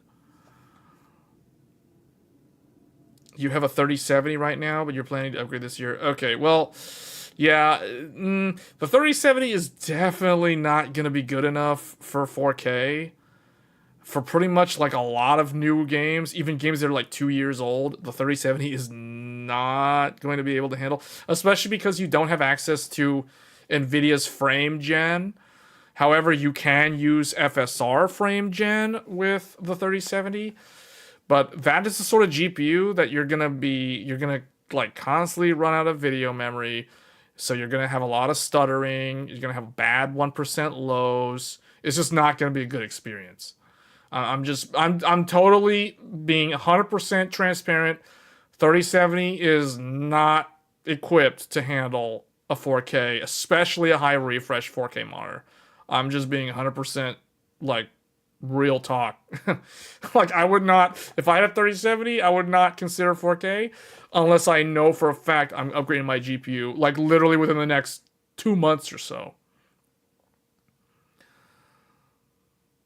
But that's going to drive the upgrade cost up because these 4K monitors, especially these OLEDs, are not cheap. It's literally like buying another GPU, like a high-end GPU.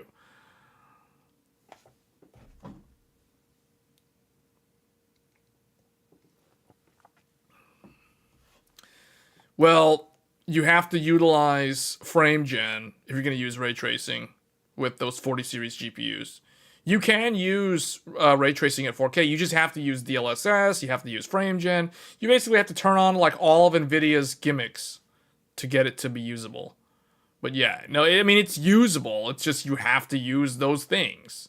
You have to use the Nvidia tools or the AMD tools if you're using the ray tracing. Just keep that in mind. I mean, we were streaming Silent Hill 2 last weekend at 4K resolution on the OLED screen with a 7900 XTX. And we had no problems. Why? Because we were using FSR 3 upscaling with frame gen turned on.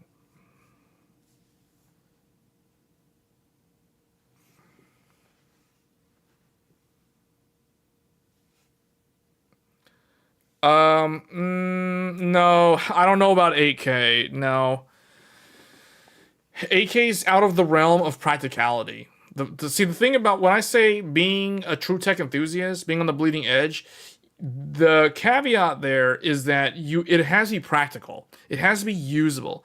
8K today is what I consider it is more of like a technology that you observe from afar because it hasn't gotten to the point where it is usable from a practical standpoint.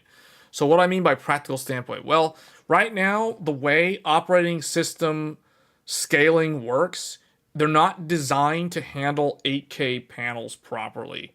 So you're not going to get proper window and application scaling. Browsers are going to look really dumb because if you have an 8K monitor, for example, and you try to bring up like Chrome or a browser and you go to like a website, like for example, if we went to, let's just use this as an example.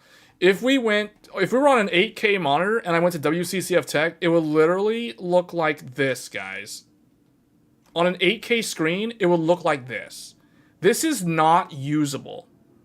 So it's like I can't use this as a daily driver because this literally is not usable. You see what I'm saying? So 8K at native scaling is not usable yet. Not until we get operating system updates from Apple and, well, okay, I don't know about Apple. Maybe Apple is, I know Apple's further ahead, at least with 4K, 5K, but Windows really needs to, you know what I'm saying? Like, you really want to use an 8K screen and everything looks like this?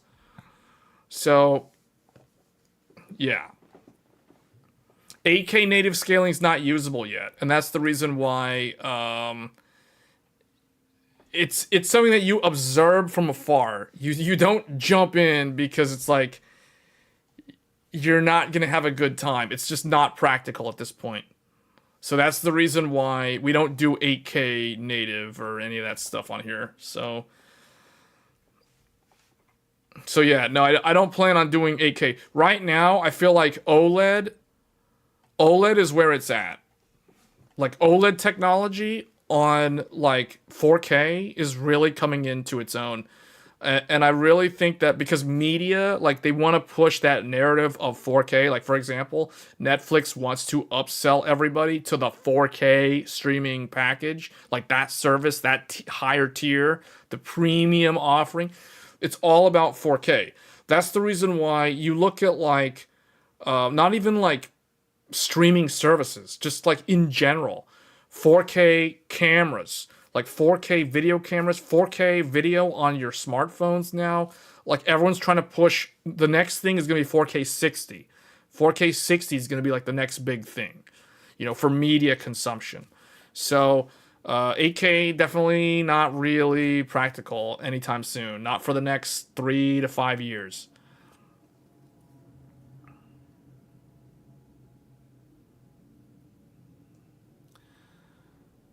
4070 Ti Super can't even do 4K. I have to use DLSS and need frame gen. It's ridiculous.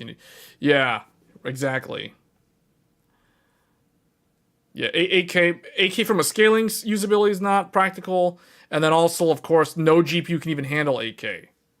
Like, the 5090, like, okay, if someone really wants to disappoint themselves, if someone really wants to make themselves feel buyer's remorse, get an 8K monitor and then go buy the 5090 on top of that. And then try to play games at 8K on the 5090. You will hate yourself. Because, like, the 5090 will be terrible at 8K. Like, what are you going to do? DLSS Ultra Performance preset or whatever? To upscale 1080p all the way to 8K or whatever? Yeah. Not practical at all. To spend all that money on a GPU and a monitor or like an 8K display, a TV or whatever, and then everything is unusable. Websites look like this Websites look like this, and games run like a PowerPoint presentation. Yes, that's a wonderful use of money.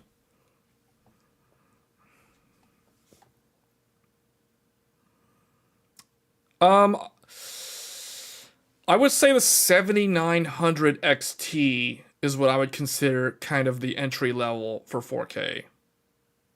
The 4080 also, I guess for Nvidia, from an Nvidia standpoint, yeah, the 4080 is like the baseline for 4K.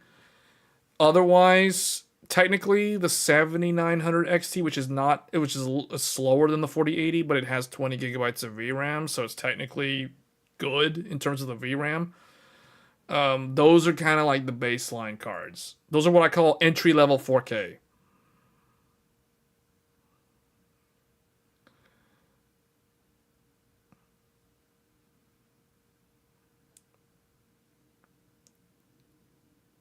Some of the sims I play don't have DLSS and I'm running that. What is that? That resolution is that's very high resolution. That's high. That's more than 4K.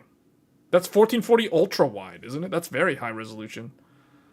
Yeah, the 4080 is not going to handle that. Even the 4090 is probably not going to be able to handle that, to be honest. 40 gigabyte of GDDR3 cannot do 4K.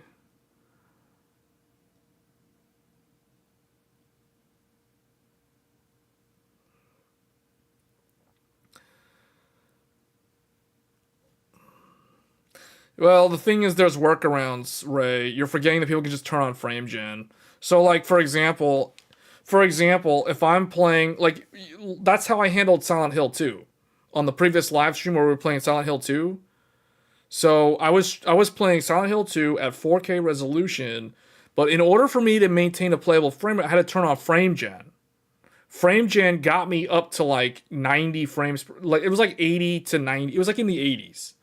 It was like the lows I was seeing were like 71 to like 90. It was like in that range. So I typically stay around like 80 something with frame gen turned on for 4K with a 7900 XTX. So meaning you can game at 4K, but you have to leverage those tools, namely frame gen and or upscaling. And the reality, see, a lot of people don't realize this. A lot of people are like, oh, DLSS is blurry, FSR is even more blurry.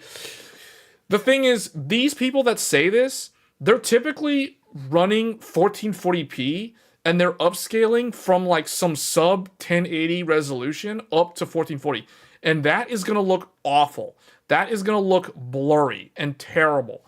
But if you're somebody who is playing at 4K, DLSS and FSR are far more usable for 4K because when you utilize the quality preset, you are basically playing the game at 1440p, and then your upscaler, in this case FSR or DLSS, literally just upscales it to 4K. So it actually looks pretty good. It doesn't look bad at all because 1440p is a high enough resolution. It's a high enough base resolution for the algorithm to look at the image, study the image, and then redraw the image at 4K using either DLSS or FSR, and guess what?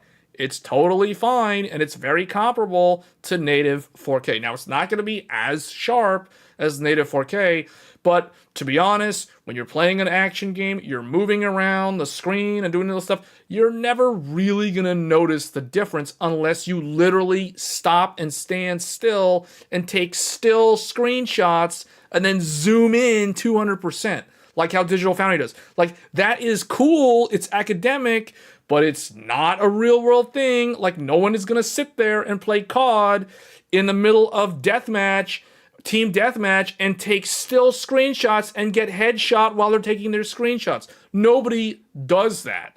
So the reality is, as somebody who has been gaming at 4K, first on a 3090 Ti, now on a 7900 XTX, I can tell you, like, I've been using 4K, I've been gaming at 4K literally for more than 2 years now, and I've never really had a problem because I'm able to leverage 1440 upscale to 4K utilizing FSR or DLSS, and it works totally fine. And it's a playable experience because I'm basically rendering the game at 1440p, but I'm getting that 4K output. So that is the reason why it's a non-issue.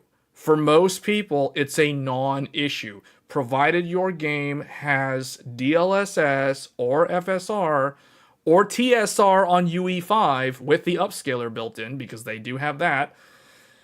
And that's a very good upscaler, by the way. That plus frame gen, you're good to go. Or even if it doesn't have frame gen, you don't even need frame gen most of the time. There's only like a handful of games that I can think of where I actually used frame gen. One of them was Final Fantasy 16. The other one was Silent Hill 2.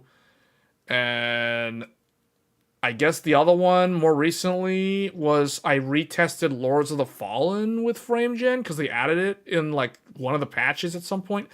So, I mean, other than that, I've never used frame gen in my games, but I have used a lot of DLSS and I've used a lot of FSR3, and it's totally fine if you're gaming at 4K because 4K is already so crisp and 1440p has enough pixel data for the image to be good even despite upscaling. So this sounded almost like a rant or something. It's not meant to be a rant. It's basically telling people, like, hey, if you're thinking of going to 4K and making that jump to end-game resolution, I'm telling you, as someone who has been gaming at 4K and enjoying, like, top-tier gaming experience visuals for over 2 years now, it's a non-issue. Provided you have a competent graphics card that can handle it, that can handle the game at 1440p. Wukong for sure using frame gen. No, I wasn't using frame gen with Wukong. I was using upscaling with Wukong though. I was definitely using upscaling on Wukong. But I wasn't using the frame gen. I think I tested it and it crashed on day one, and then I didn't turn frame gen on, but they did fix it. I heard they patched it, but I typically just use. I literally just use upscaling on Wukong, and it's fine. Because the game already has sharp enough visuals anyway at 1440p. So you literally just, you apply that final pass upscale to 4K, and it's totally fine. So I'm telling you, 4K is where it's at. Oh, also, newsflash. All game reviewers, like all the big channels who review games, Skill Up, IGN, GameSpot, all those guys, guess what? Digital Foundry, all of them, they all use 4K monitors for their work. They literally all use, like all the game reviewers, they review games on 4K panels. Regardless of whether they're using a PlayStation 5 or a PC or an Xbox. They're literally all using 4K panels. And Digital Foundry, they're all using 4K OLEDs. They're literally all either using LG Ultra Gear or they're using like Samsung Odyssey. Like, I'm just telling you guys how it is. So most true enthusiasts are already on 4K.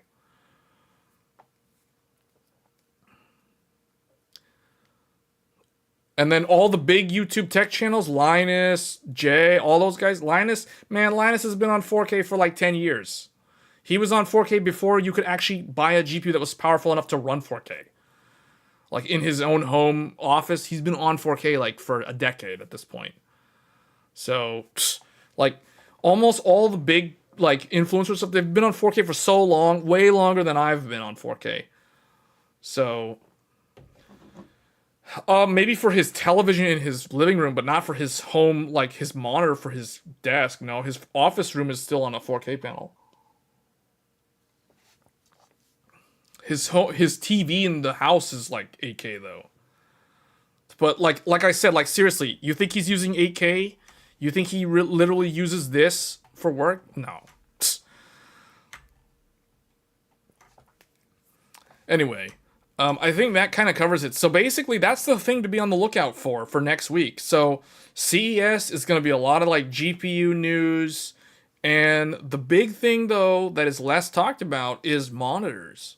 So be on the lookout for monitors. If you're looking for a new monitor, if you've been waiting, if you've been on the fence for 4K, and if you're thinking of making the jump, now is the time, because there's some really good ones that are coming out this year. 27-inch 4K is going to be new this year.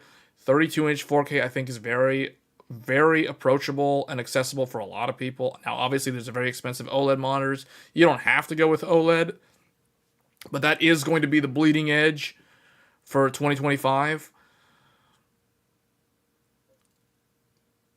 Yeah, no, I understand. Yeah, you're being facetious. Yeah, I get it. Yeah, but that's going to be it, guys. So we will be live streaming the Nvidia keynote. We will not be covering AMD or Intel because they take place like during the day when most people are at work and no one's going to be watching the stream anyway. So we're going to be doing the Nvidia one in the evening because it does take place during the time when you normally do these weekly Tech Thursdays. So stay tuned for that. You can stop by if you want to get my live first impressions of Nvidia's live stream. We will be covering it. And other than that, I will probably be doing a live stream on the LG Ultra Gear either tomorrow or Saturday, like I normally do. I don't normally try to do one weekend live stream just to answer questions for people who watch the videos and may have a question about like RAM overclocking or like what motherboard to get or whatever, or what case to get. You know, like PC build discussion stuff. We typically do that at least once on either Friday, Saturday, not really Sunday, but Friday or Saturday.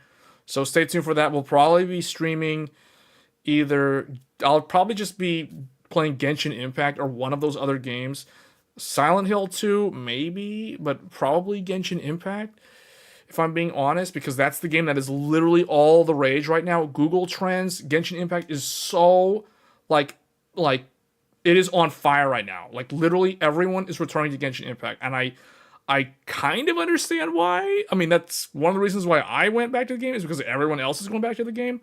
But Genshin Impact is all the rage right now. In the multiplayer game, like, cooperative, whatever, live service genre, gacha, whatever you want to call it. Everybody and their dog and their cousin are all playing Genshin Impact right now. So I'll probably be streaming Genshin Impact. To the detriment of those who wanted to see me stream Silent Hill 2 again. We will eventually get back to Silent Hill 2, but I gotta ride this hype wave of Genshin Impact stuff right now, because there is just way too much. That game is popping off right now. It is so good. And if you are like thinking of getting into that game, oh man, if you're a brand new player, wow, you get like so... I sound like a Genshin salesperson, so I'm going to probably stop it here, but I'm just saying, like, if someone's new to Genshin right now, they're coming in at a time where they're going to get like so much free stuff. It's kind of making me jealous, to be honest, like how much free stuff they get, as I know some people who just started Genshin, and they're going to get the, in a couple of weeks, later this month, they're going to get the Lantern Festival stuff as well. So we will be covering Genshin. Like I said last week on the last live stream, January is pretty much going to be Genshin Impact on this channel for gaming. It's just going to be all Genshin Impact. And then February, it will change. Star Rail is going to take off again real soon. So expect to see Genshin and Star Rail on this channel, at least on the weekend live streams, coming here real soon.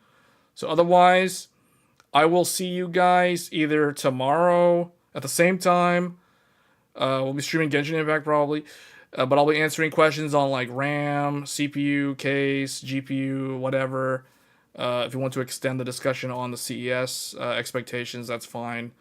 But otherwise, if you're new to the channel, we do these live streams every Thursdays, where it is open forum discussion. We go over the tech news of the week, and then upcoming things. There's going to be computer hardware that's coming out, so we talk about that. We answer questions. So if you guys have questions, feel free to ask them in the chat. And if you want to contribute to the channel, you can always do a super chat if you want to ask your question. That helps. But I'll see you guys on next week on Monday evening, same time that we start Tech Thursdays. It'll be for the Nvidia keynote. And then after that, we will be back on the next episode of Tech Thursdays. So until then, I'll catch you next time and see you then. Thanks.